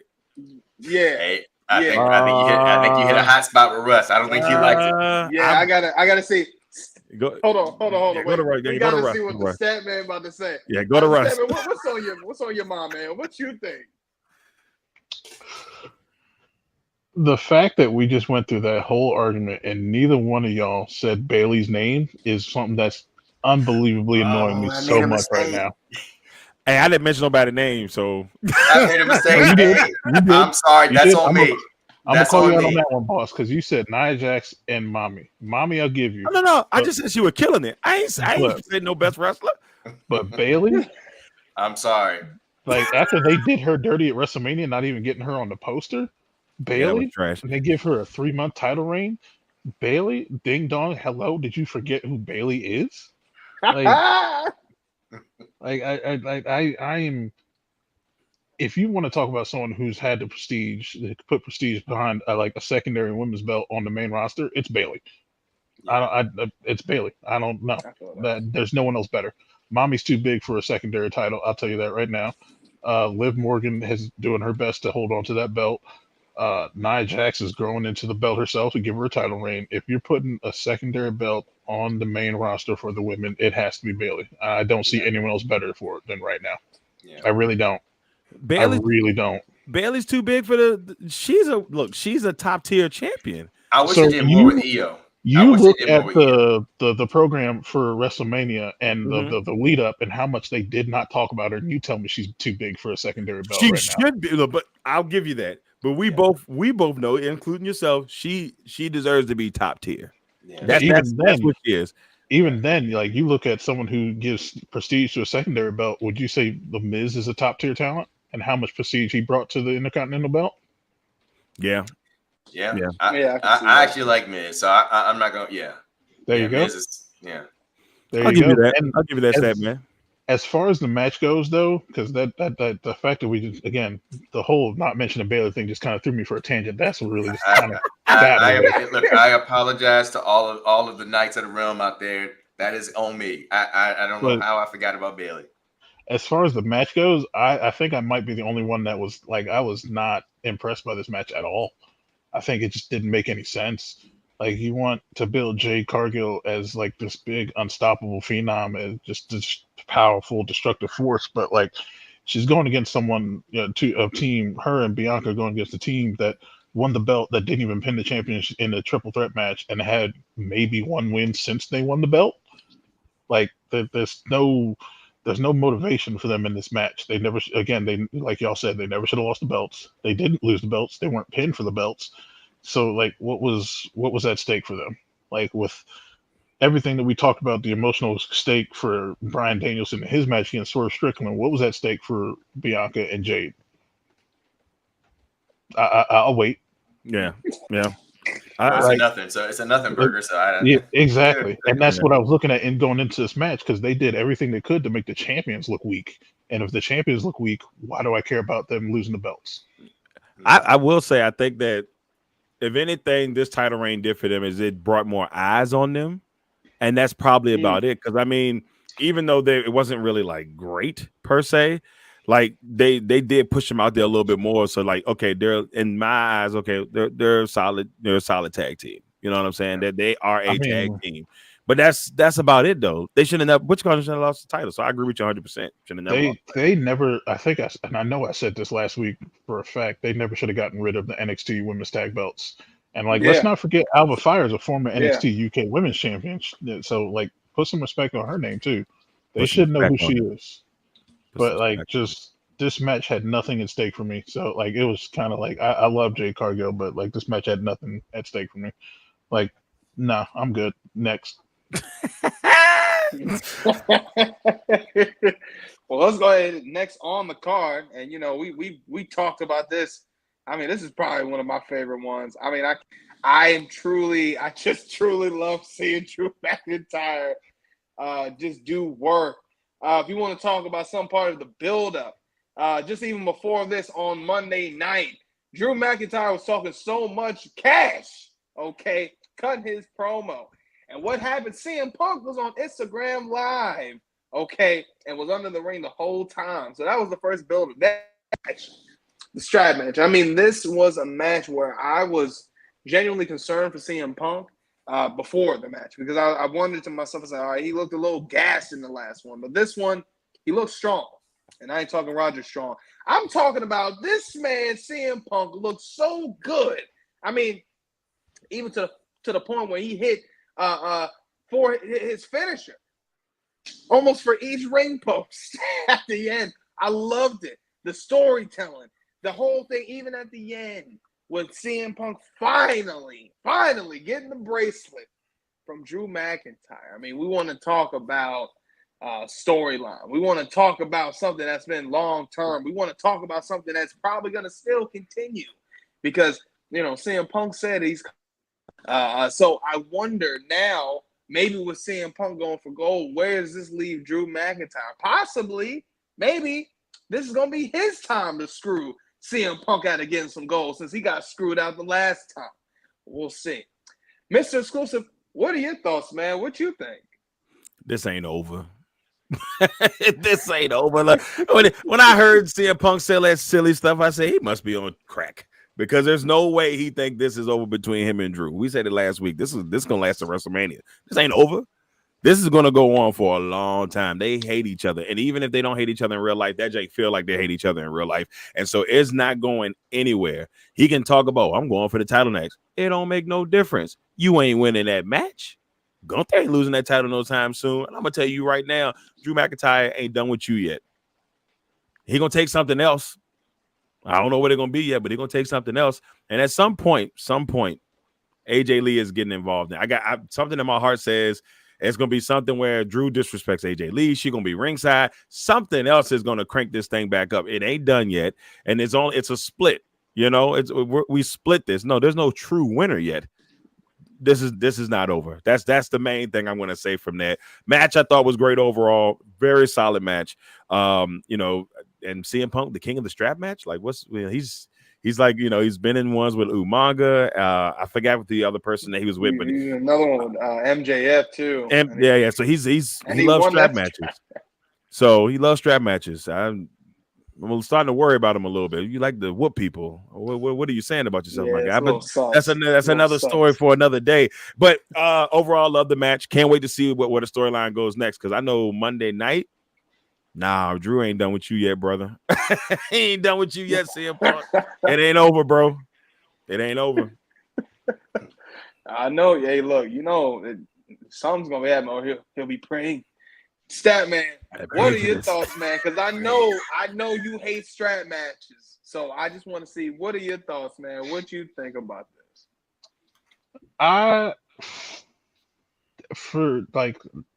For what they were given, like this is like a classic case of like being given shit and turning it into lemonade. I hate strap matches. I think it's one of the worst like concepts of a match you could ever think of, especially like this one where it's not like pinfall and you got to touch all four posts in consecutive order without being stopped. And it's like, no, that's dumb. That's dumb. But then the match itself was great, and like they surprised the hell out of me. Like little known fact, CM Punk had his first strap match in OVW when he won the OVW Heavyweight Championship. And that was his first one. And then he had the Samoan strap match against Umaga. Rest in peace. Don't forget that. So he's 3-0 in his WWE career for strap matches. But they did a good job with the match. It didn't become too much of a hindrance to them. And I like what I saw, and I thought the action was good. I didn't think, again, like you said before, I don't think he showed he was too winded. I thought he kept up really well with Drew McIntyre, which at this point, that's what we're looking for, because we know he's not the same CM Punk of 10 years ago. I think they said it was 10 and a half years since his last WWE victory, which is insane to think, because it just makes me feel old at that point too. But like, it could have been the best match of the night, and then the rest of the card happened. So like it was very entertaining. I was, at the very least, I was very highly sports entertained by this match, and I can't really say anything really bad about it. It's a good analogy, Russ. Nah, yeah, for real. Yeah.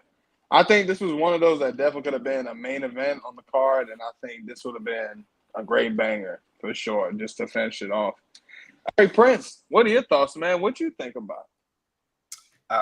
I think y'all have all said it, so I'll keep this one real brief. I thought it was a great match.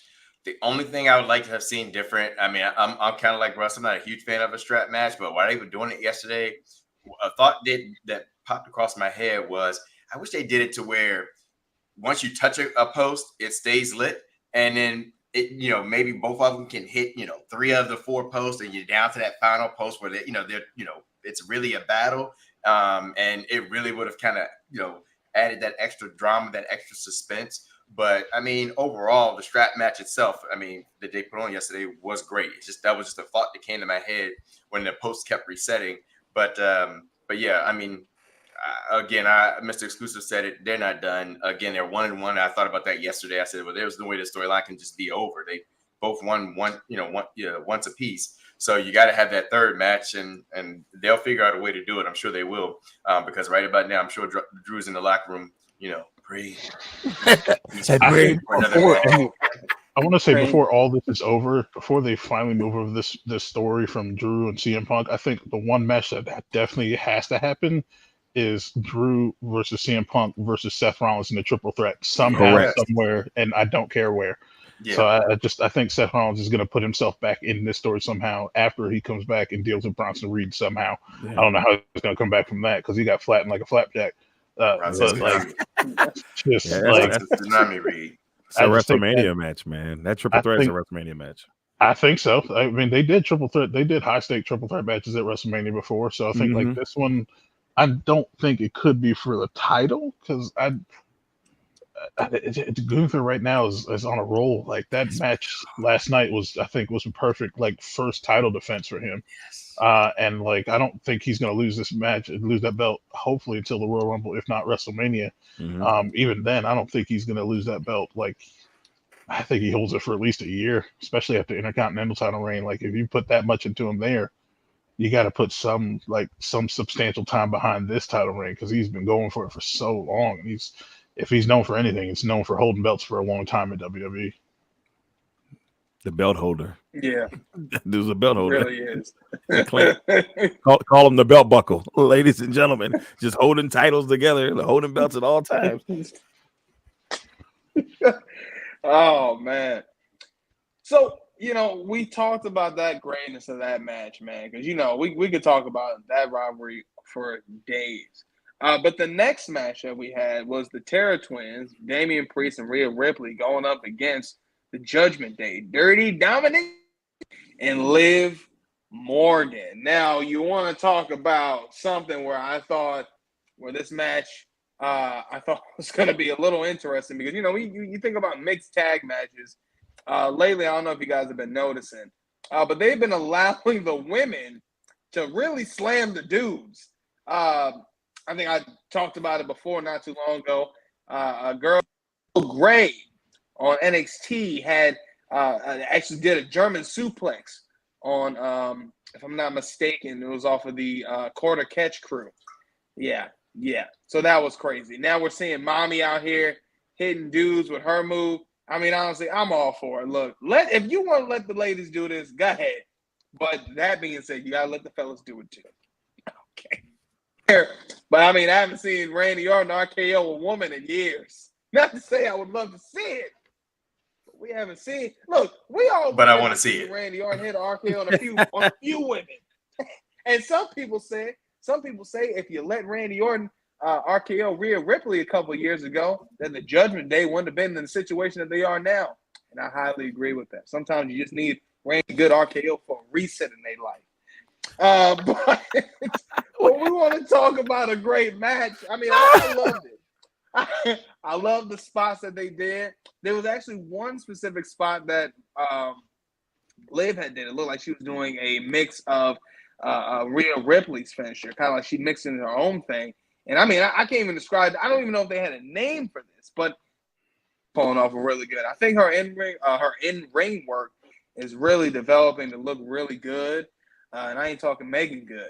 But I think overall, this was a solid match. I just don't like the fact that the Terror Twins did win this.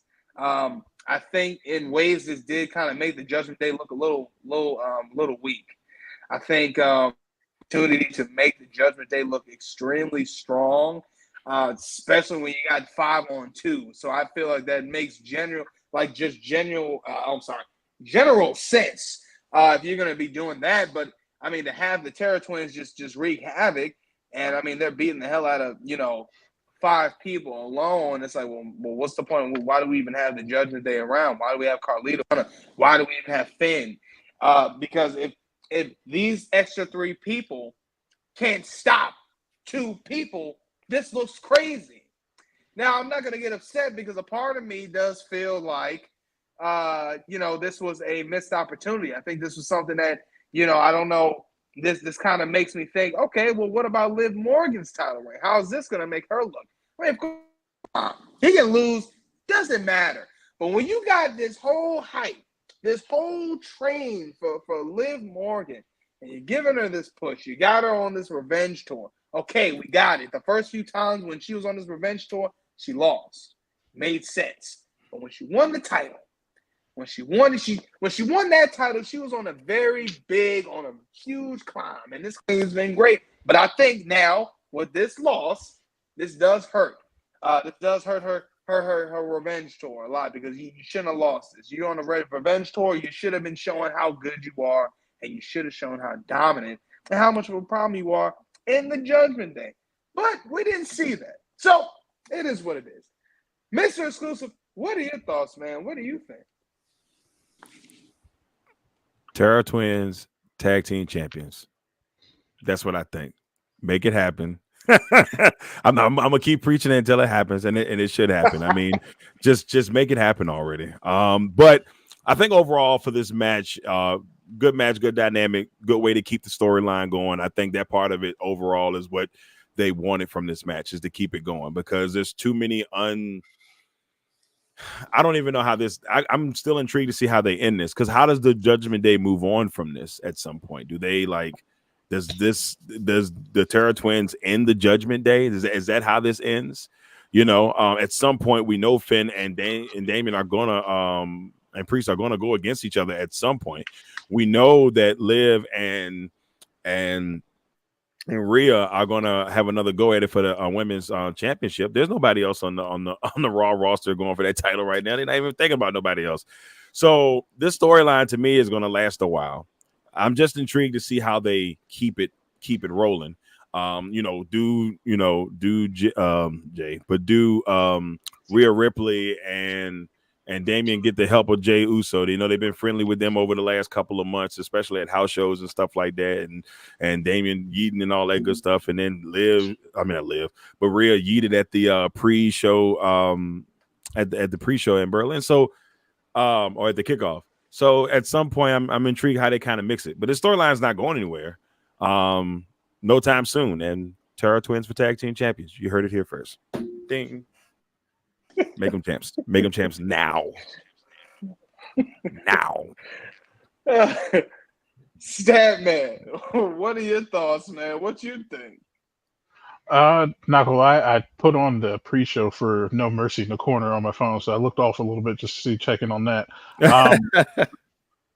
But it was a fun match. I wasn't expecting much from this match. What I got in this match, I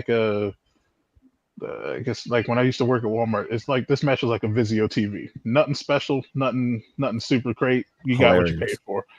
Just I enjoyed it. I had no problem with it. The people I wanted to win won. Did it make perfect sense? Probably not. But I was entertained. It was a fun match. I can't complain too much about this match, really. I'm interested to see where they go. Tag team. I mean, hell, a 10-year-old had a tag team belt, so Rhea Ripley. Why not, right? Why not? Yeah. it makes perfect sense in this world of wrestling, so why not? But why did you do that, Russ? We are so confident that like Damian Priest is going to get another world title reign. I'm interested to see how he gets there from this after this. How do they wrap up this story? Because it has to end up soon. I think what they're doing is extending it to the next pay-per-view, which makes sense because the next pay-per-view is titled Bad Blood. So like that makes sense. Shout out, because that's actually happening on my birthday. Whoop whoop. So like I think at the end of that pay-per-view, this finally ends. And like, how do you keep Damian Priest in the world title picture? How do you keep him on that level of being a world title contender? And like Rhea Ripley's already there. She could do anything. She could go for NXT North American title tonight, and I'd still think, no, she's too big for that. She's already on that level, cemented her place. Damian Priest, on the other hand, yes, he did just lose the belt, but how does he get back to that status? I'm not 100% convinced. I'm not upset with him winning the belt. I thought it was a great move that he won the belt. I've always been a fan of him. I think I'm one of the only Knights that's been a fan of him the whole time. But like, how do you get him back on that level of being a championship contender, and how do you make it believable without the Judgment Day? Because he got that belt with them. He got that belt because of them. How did he win it by himself? That's my question. It's a good question. It's a really good question. I like that. Yeah. Heartbreak Prince, what are your thoughts, man? What you think about it? Um, again, I'm gonna keep it short. I think the match itself was good. I want to get to something that I think is more important for me as far as what this match meant and what happened in this match, and it's something I've been kind of a little worried about. And like 1 week they're doing good, the next week not so much, and this is one of those times where it's like this is not so much sad, and that is like what they're doing with the Judgment Day. I felt like it would be, now that it's back with Finn, and again, it's probably because how I feel about Finn, that there would be more to him and Damian. So like last night, I thought, okay, or yesterday, I thought it would be a perfect opportunity because Finn has told Damian, every time you think you're getting ready to accomplish something, I'm gonna be there to kind of ruin it for you in not so many words or whatever. And I thought that would have been an opportunity last night because again, you got the Judgment Day. You have 5 individuals, and they're going against the Terra Twins right now. So for them to come out with a win like that, and there's like no real interference, there's no stopping it. I don't know. I'm just worried that they're not going to push Finn in the Judgment Day the way that I was expecting. But again, this is long-term storytelling, so hey, I got to tune in every week and kind of see what happens. But we'll see. Like I said, Bad Blood's right around the corner, and I'm sure they're going to find a way to kind of recenter everything back between the feud of Finn and Damian.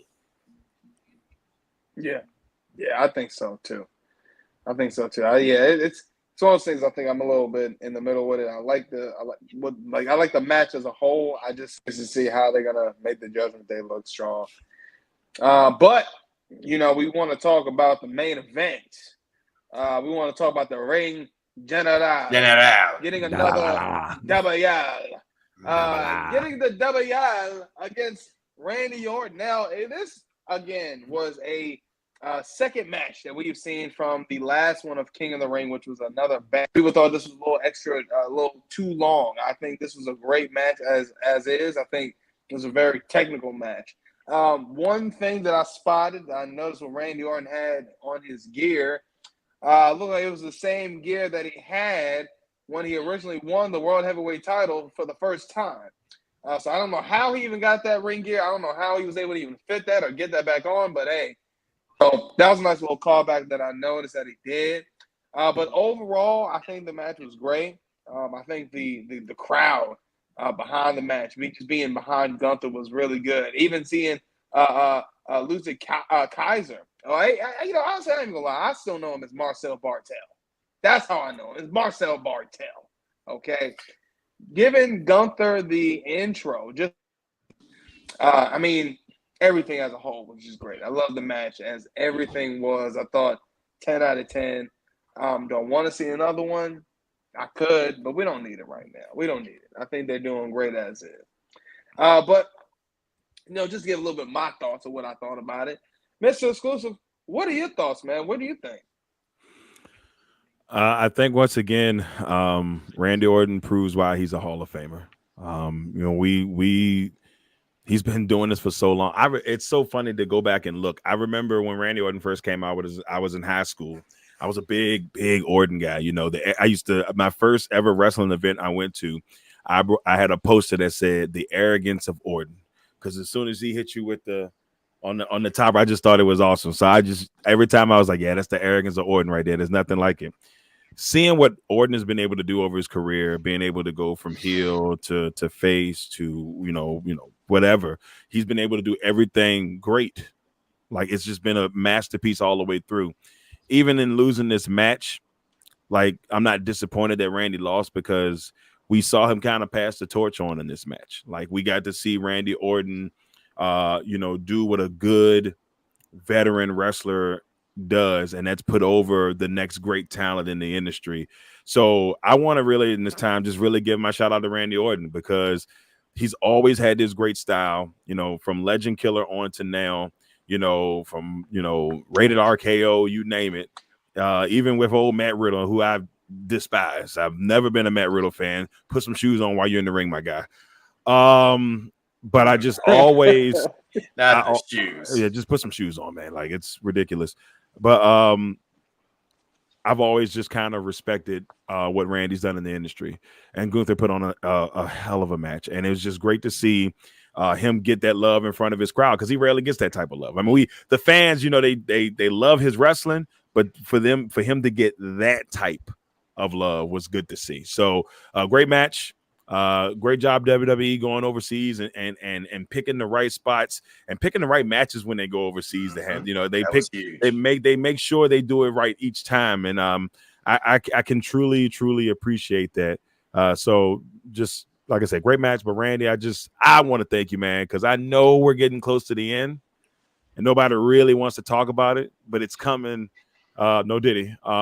Faster than we all would want it to be. So shout out, pause. Shout out to Randy Orton and Gunther for a great match. Yeah, no Diddy. Yeah, man, definitely. Just want to throw an extra one in there. Y'all put in a 5-star match, man. Go, Statman. What you think, man? What are your thoughts? I don't think like enough can be said about Gunther's ring psychology, because the man sold that hand injury and arm injury like it was the end of his life. Like, he hit any move, he was going straight back to the hand.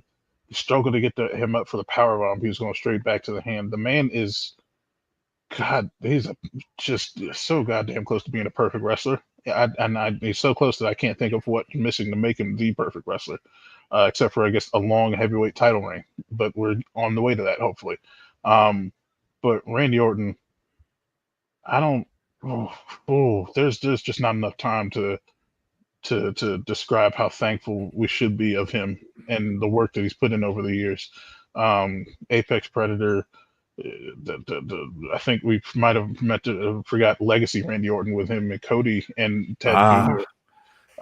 But like, that was also a great time for Randy too as well. But like, just the work he's been able to do and how he's been able to reinvent himself over the last couple of years and coming back and even being pothead Randy with Matt Riddle, even though you hate him. Hate him. But like, you got to give credit where credit's due. Him and Randy just got along like crazy, and they clicked, and they were able to just get over it, get along with each other. And like, it brought out like almost a youthful side of Randy to be tagged with him for a while. And like, I can thank Matt Riddle for that. So you got to give him credit for there. But like, just an excellent match. I'd expect nothing less from two of the best wrestlers. One of the best wrestlers we've probably ever seen, and two, the other one, best wrestler that nobody still seems to not know about. I don't know. Somehow Gunther feels like he still doesn't have the respect he deserves. And it's hard sometimes because he's in the era with, names like Daniel Bryan and Will Ospreay and Seth Rollins and Kevin Owens, and Randy Orton is still somehow at a top level at his age too as well, and how long he's put in. But like, if you don't know how good Gunther is with just how he portrayed himself and just selling in this match, like, that was this match was nothing less than a masterclass in selling something so small as like a hand injury to just make it like worth it, especially with his finisher being a power bomb and the way he was able to not just 1, 2, 3 times for the choke out. And it's just like, I love Gunther. Jesus Christ, I love that man so much. He's just a great wrestler. I'm so glad. But like, and even now, like, you think about it, Gunther's almost 40 years old. I think he's like 37, 38. So he's like in the tail end of his prime. I don't think he's as close to retirement as Randy is, but like, he's not a young gun anymore. He's not a young pup. He's cut his teeth on the indies in Germany, which is why they loved him so much. But like, just, I think this should be one of the first mega stars in Triple H's WWE is Gunther as a heavyweight champion. So I think he's going to be in this title picture for the foreseeable future, as long as he wants to be there. I think if there's someone like that he should give the boat to keep at all costs, it needs to be Gunther for Triple H. You cannot let him go. If you ever let him go to AEW, it'll be quite possibly the biggest mistake Triple H ever made. You need to keep that man at all costs. And I think last night proved it. Yeah. I highly agree with that, man. I also think too, some of the people that we're seeing on the main card on a constant basis, I think he's developed guys, those main household names. We look at, somebody like Gunther.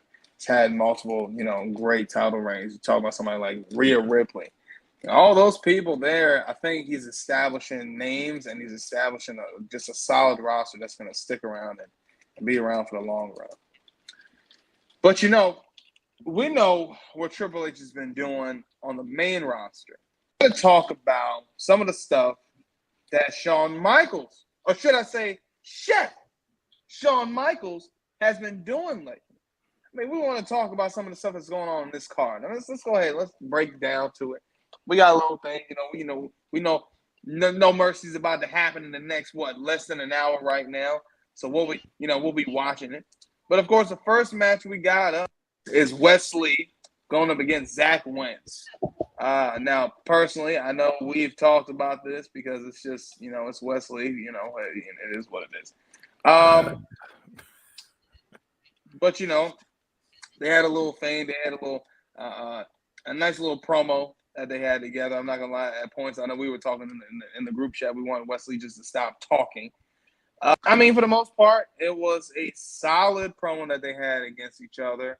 I think, even as a whole, what they're doing, they might be selling something pretty good. I think the match is going to be good overall. Now, storyline, it is what it is. Who cares? But when we talk about somebody in the ring that's amazing, I would definitely put Wesley on that list. He's great at selling. He's great at spots. And I think he's a great guy to have him in the ring with that chemistry.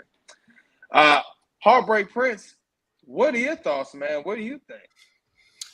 Well, for this match, and we just doing what we predict for this match. Yeah. I think, I see Wesley going over and winning. I do think he definitely needs some mic work because he said the same thing like 5 times last week, and I don't really agree with and like how they keep saying we're gonna send you back to TNA. We're gonna send you back to TNA.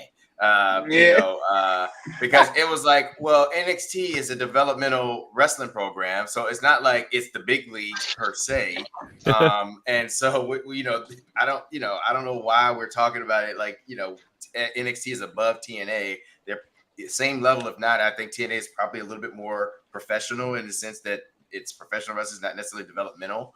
But that's either here or there. But Wesley, I think he goes over, and I just think just continue to again put the NXT wrestlers, WWE wrestlers over until it gets to that championship match, which I really hope they have the kahunas to do what we all want them to do. Please. Yeah, I'm not gonna say his name right now. Yeah, nope, too early. He might appear. Yeah, man. I think this is kind of an obvious one. I don't think I really see Zach Wentz getting a W in this sense. If he did, then maybe. But we'll see what happens. Stat, man, what are your thoughts, man? What do you think about what's your overall prediction on what you think about this match, man? I hate saying it because I think these guys are talented. But it's the weakest card on the match. It's the weakest match on the card, but I'm trying not to say it with any sort of disrespect because both these guys can put on some good matches. I just think they put on good matches when they're fighting together rather than against each other. Because I still remember MSK when they were NXT Tag Team Champions, and I loved every single match that they had. Before Wentz got let go with his personal issues outside the ring. I think we could have probably been talking about them as one of the better tag teams NXT had ever seen. So I just should be a good match, good spots, some fun spots, a good warm up match to get going for tonight, and we'll see what happens. But I'm not gonna go crazy about this match. Yeah, that's how I'm feeling about it. Mr. Xclusive, what are your thoughts, man? We see your predictions already. How you looking for this match? Yeah, there's a part of me that would like to see Wentz win this match. I just don't. It doesn't make sense for him to win the match. I think they're trying to push Wesley as this weird heel.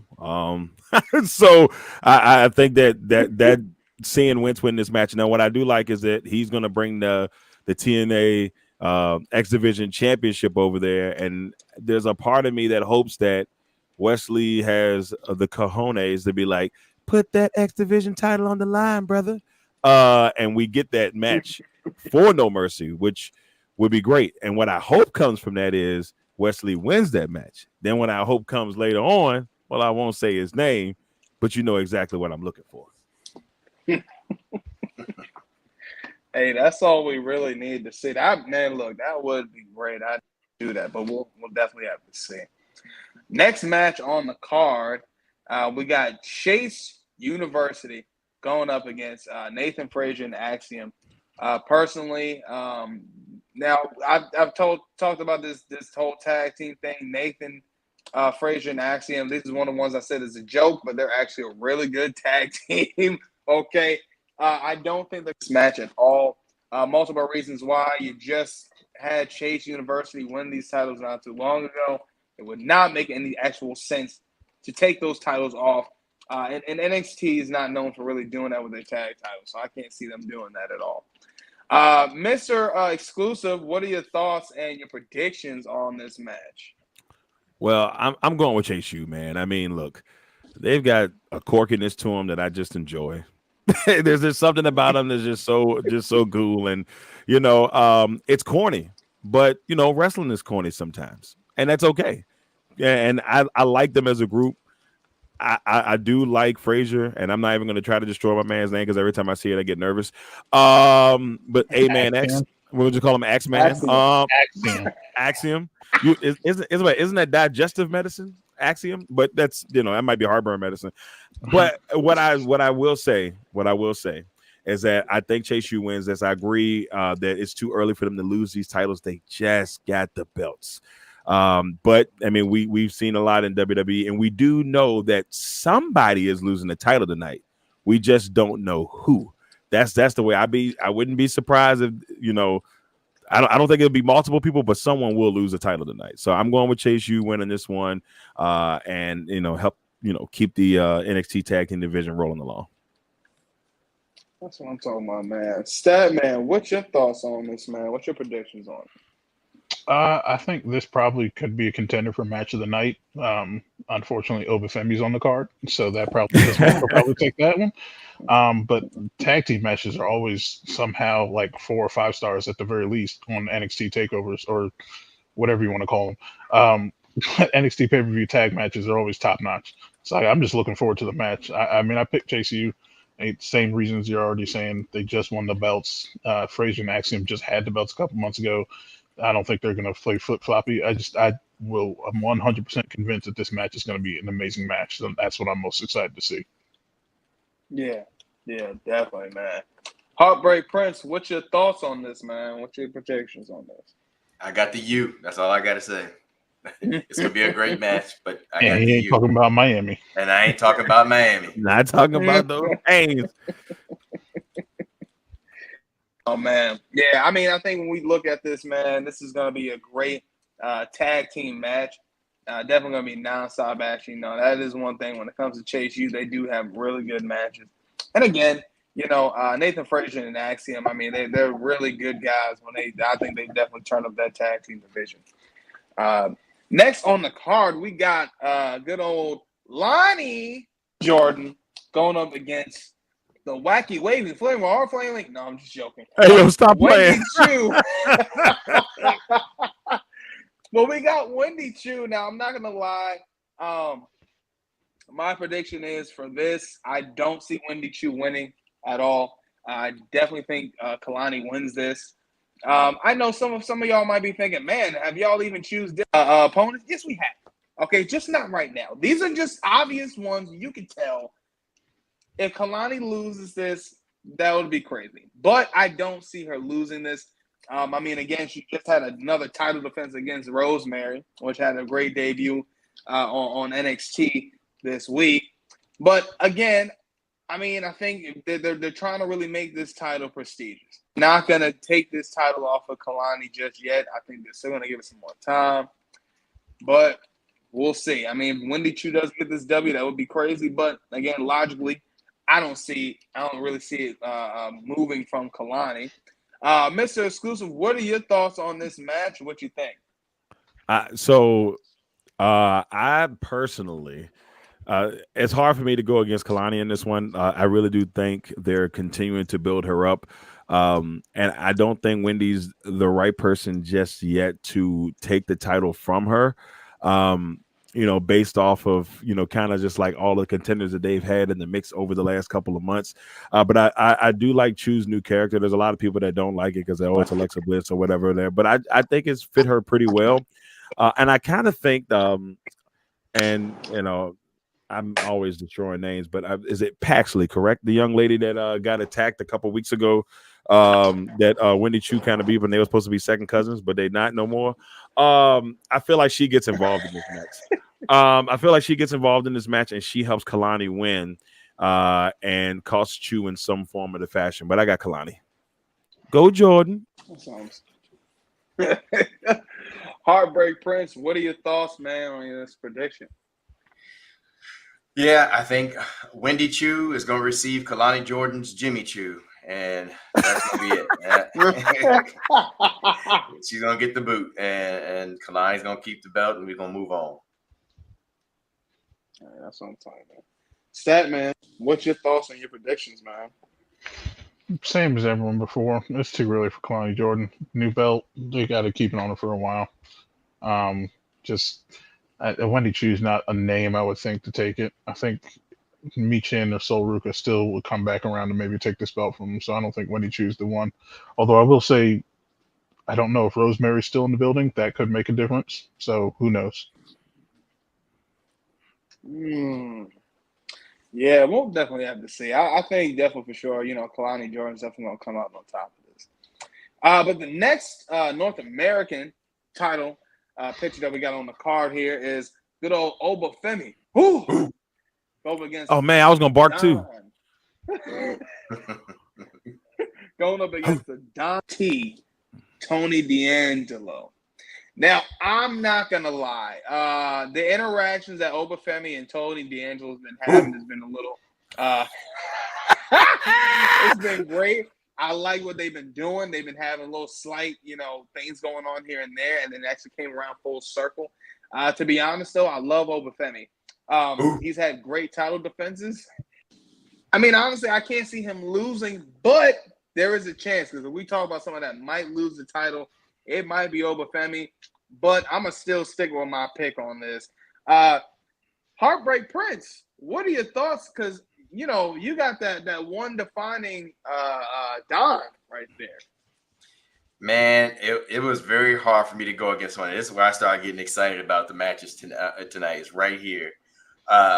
Oba Femi is my boy. I got him on my fantasy with us, and I think he has carried the Intercontinental not the North American Championship well. But I think it's time. I think it's time for the Don. Just when we thought he was out, they pulled him back in.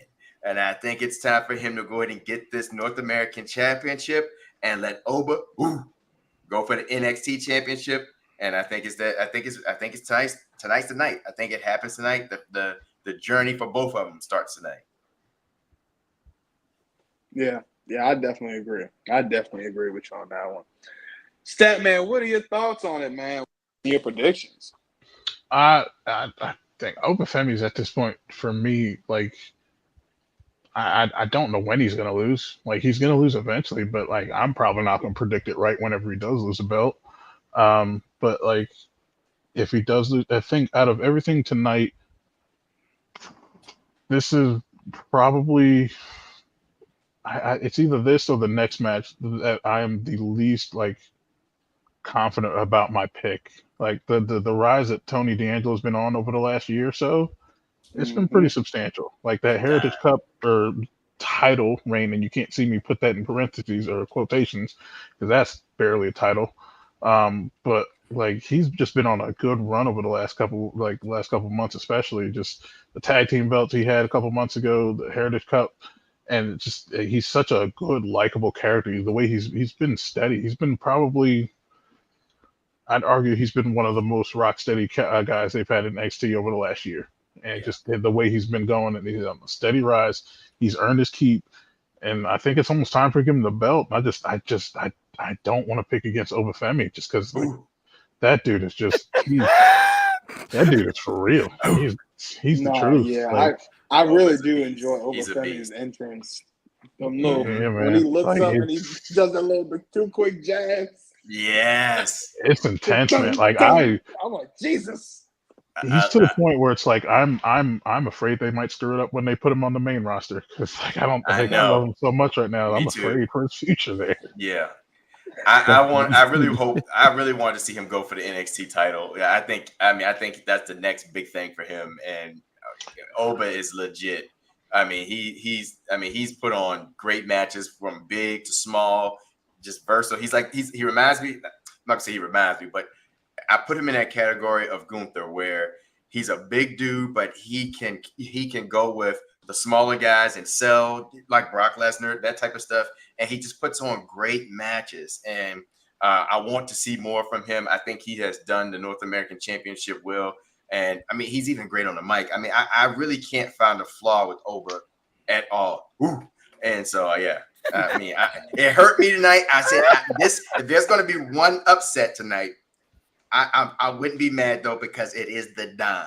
And you know, it's. I feel like you got to give him something too, because he truly deserves it. Yeah, he does. And then honestly too, even with the Don, like I love the D'Angelo family. Like you can tell, even like everybody up in there is growing. Even Adriana Rizzo, she's been doing some work up in there, man. I think they all got something cooking up in there. Mr. Xclusive, also your predictions, man. What you think? Well, I'm going with Oba, but it's this is one where I kind of agree with Heartbreak Prince, and I'm still going with Oba, but there's something that's screaming at me that the Don is going to win this match tonight. You know, like it's and this is the one that I think may be the one that we get. And I would be okay with the Don winning, because his promos alone lately, the vignettes that they've done with him. They've really made his character, just as HB Prince would say, A1 chef, the chef's kiss, every bit of it, and they've done such a great job with him. Oba's going to be great one way or the other, and that's something that, you know, wherever they make the next step or whenever they decide to let him lose the title, he's going to be fine. But I wanted to say this last week on the show, and I said it in our group chat. The North American title is way more prestigious than the NXT title. Yeah. And that's the way it's been. And it's been that way for a while. Credit to I just wanted to make sure it got said. But it's been like that for a hot minute. Like I feel like the best wrestlers have been the North American champion since the inception of that belt. Maybe except for the guy that we talked about a couple weeks ago, where the belt was always dropping past his waist, dropping off his waist. Yeah. Other than that title reign, that's the worst title reign out of all the title reigns that have been in the North American title. So I'm going with Oba, but man, if the Don wins this one tonight, I will not be upset. Yeah, definitely. Yeah, it's the Don, boy. It's the Don. Next one we got on the card. I mean, we got to talk about this one. Come on now. Roxanne Perez going up against Ms. Parker. Jada Parker. Hey, Ms. Parker. I ain't gonna lie. I am not gonna lie. PG. I don't think that's PG. I don't think that's PG at all. No, I think when we look at this match here, now personally, I gave my predictions. I love Jada Parker to death, man. I love what she does in the ring. I love her come up with the start of what she's got. A part of me doesn't think she's going to win this. The reason why I say this, I think Jada Parker is getting that. She's getting that climb like Bianca did when she was starting up in NXT. If I'm not mistaken, I believe it was NXT TakeOver Toronto, or maybe it's Montreal. Statman, I need your help on that. Whenever you got that clarification for me. When it was her and Shayna Baszler. And I mean, just everybody really was behind Bianca in that match, right? And it was like, you could tell it's the time for Bianca, but it wasn't the time yet. And I'm thinking this is one of those same moments for Jada Parker where, you know, we give her a title match. Let's see how she does. Even though she doesn't win this, she could really win the crowd over even more. And I think this is one of those moments that they're giving her. Now, again, if Roxanne wins or loses, we all win. And specifically, I will win. At the same time, when we look at this match, I think even the build-up was great. Seeing Jada Parker, smack fire at a Roxanne Perez, and that was crazy. She smacked the taste out of her mouth. Smacked the taste. I mean, the real taste was gone. And I thought that was great. The whole, just everything that they got going on for this is great. But again, my pick still is Roxanne. That's just, we got to go logical with this. It's got to make it make sense. Mr. Exclusive, what are your thoughts and your predictions for this match?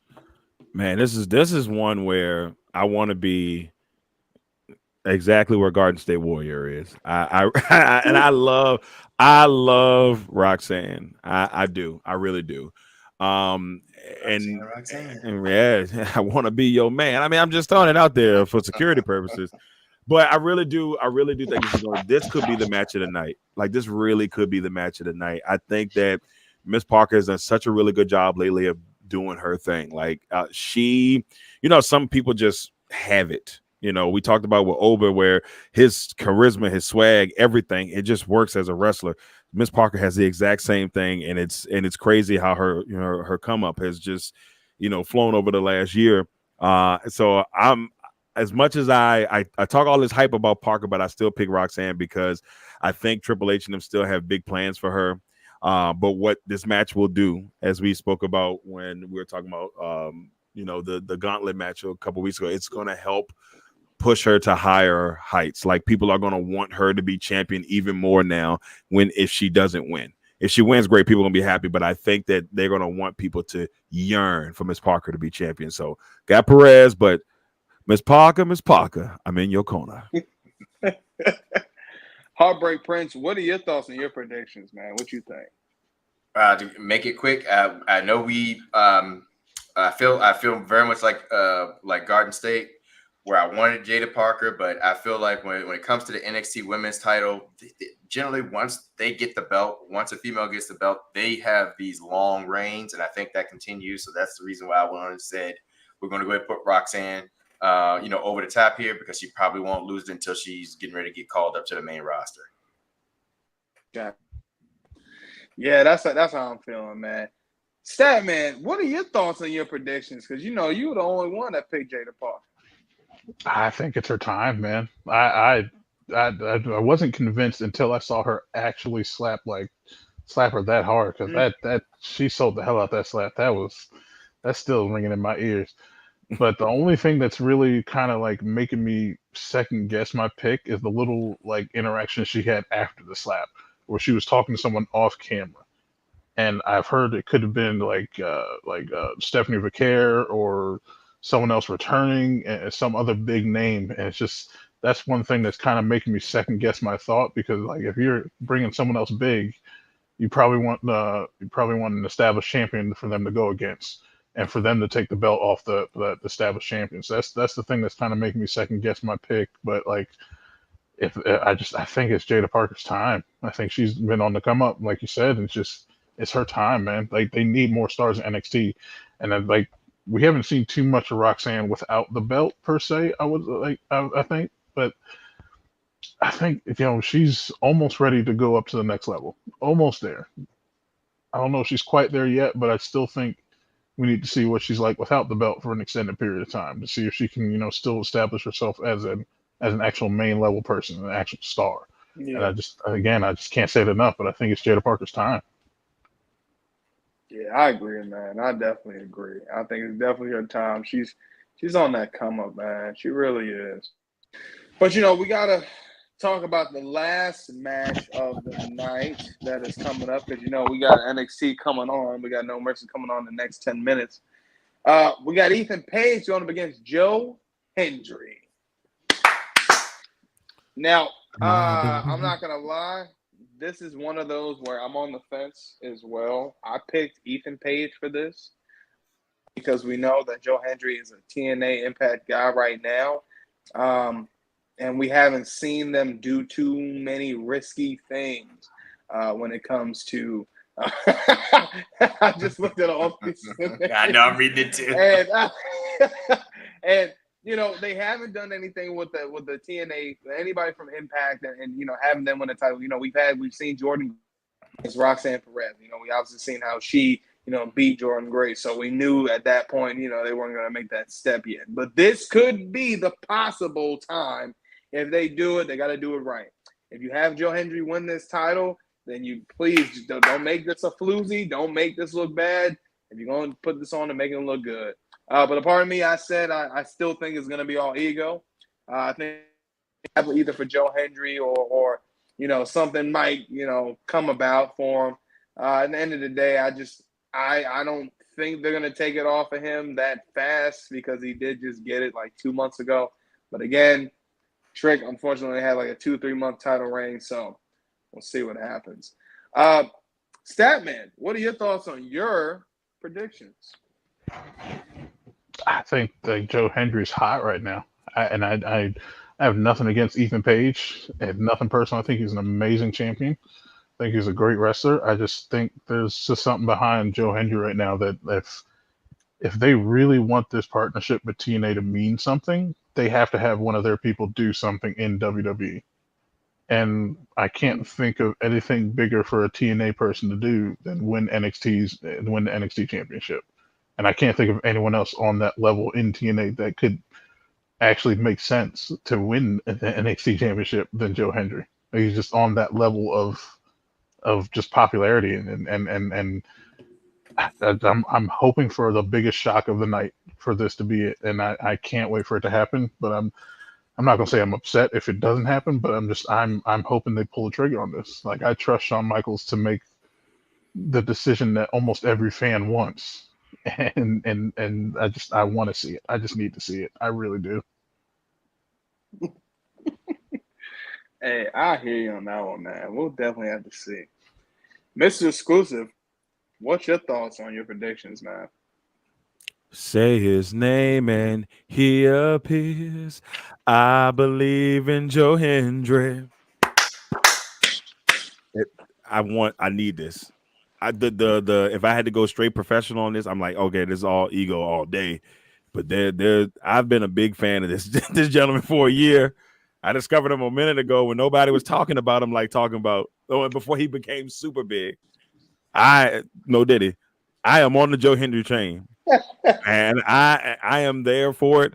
I hope that he gets the dub, but I got a feeling that Trick Willie is going to cost him the title tonight. Maybe not on purpose. I think it might be accidentally, but I think he costs him the title tonight. That's what I hope that doesn't happen, but I got a feeling that's what's going to happen. Heartbreak Prince, what are your thoughts on your predictions for this match? We love them in London and Paris and Tokyo, America, Scotland and Canada and Mexico. They say, I believe in Joe Hendry. That's it. That's all I got to say. Yeah!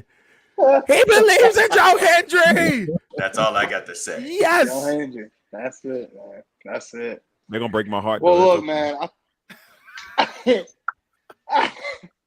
I think we got all of our previews in. We got our predictions in. We talked about All In. We talked about Bash in Berlin. We're talking about, No Mercy. But now we're to the point where we really just need to see who truly. I'm sorry. I don't think my fault. It's time for the no election. That's my fault. That's on me. That's on me.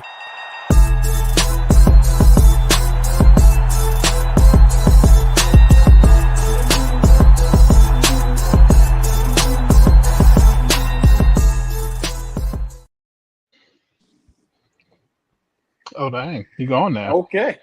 Oh, he's gone. He is gone. What happened to him? We'll have to find out. All right, Russ, give it to us one more time. There he is. There he is. So, pause. Bryan Danielson became the third person to win world championships in AEW, ROH, and WWE last Sunday. Who are the other two? I'm interested to see your guesses. So you said they won titles in ROH, WWE, and AEW. Is that the world champion, the world championship specifically? All I had was Jericho, but I don't know if he was in Ring of Honor.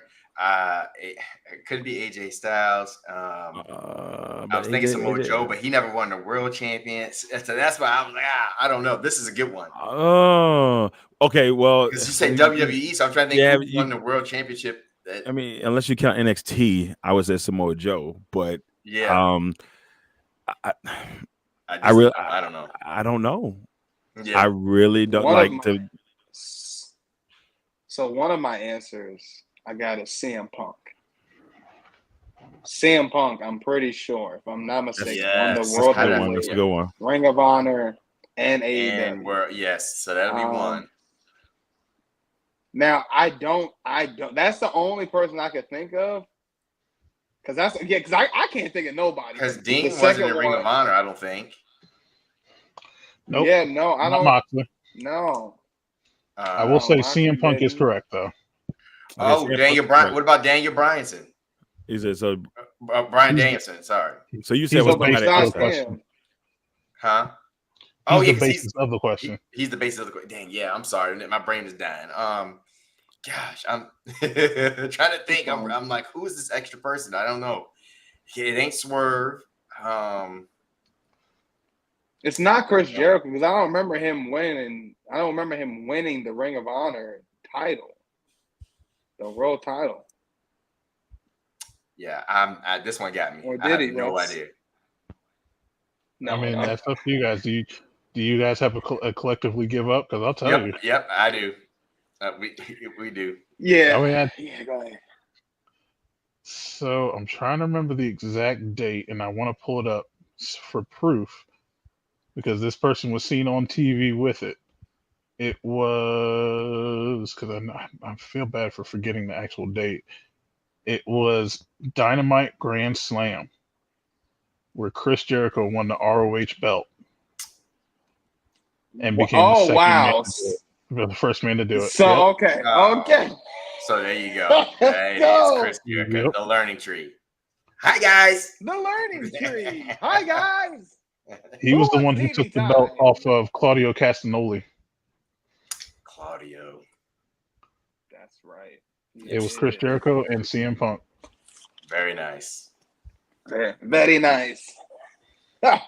Oh man. Well, we talked about all the good things. And we'll be back again, but make sure you guys follow us on Facebook, YouTube, Instagram, and on X. And of course, make sure you like, you subscribe, you comment on every platform that we got.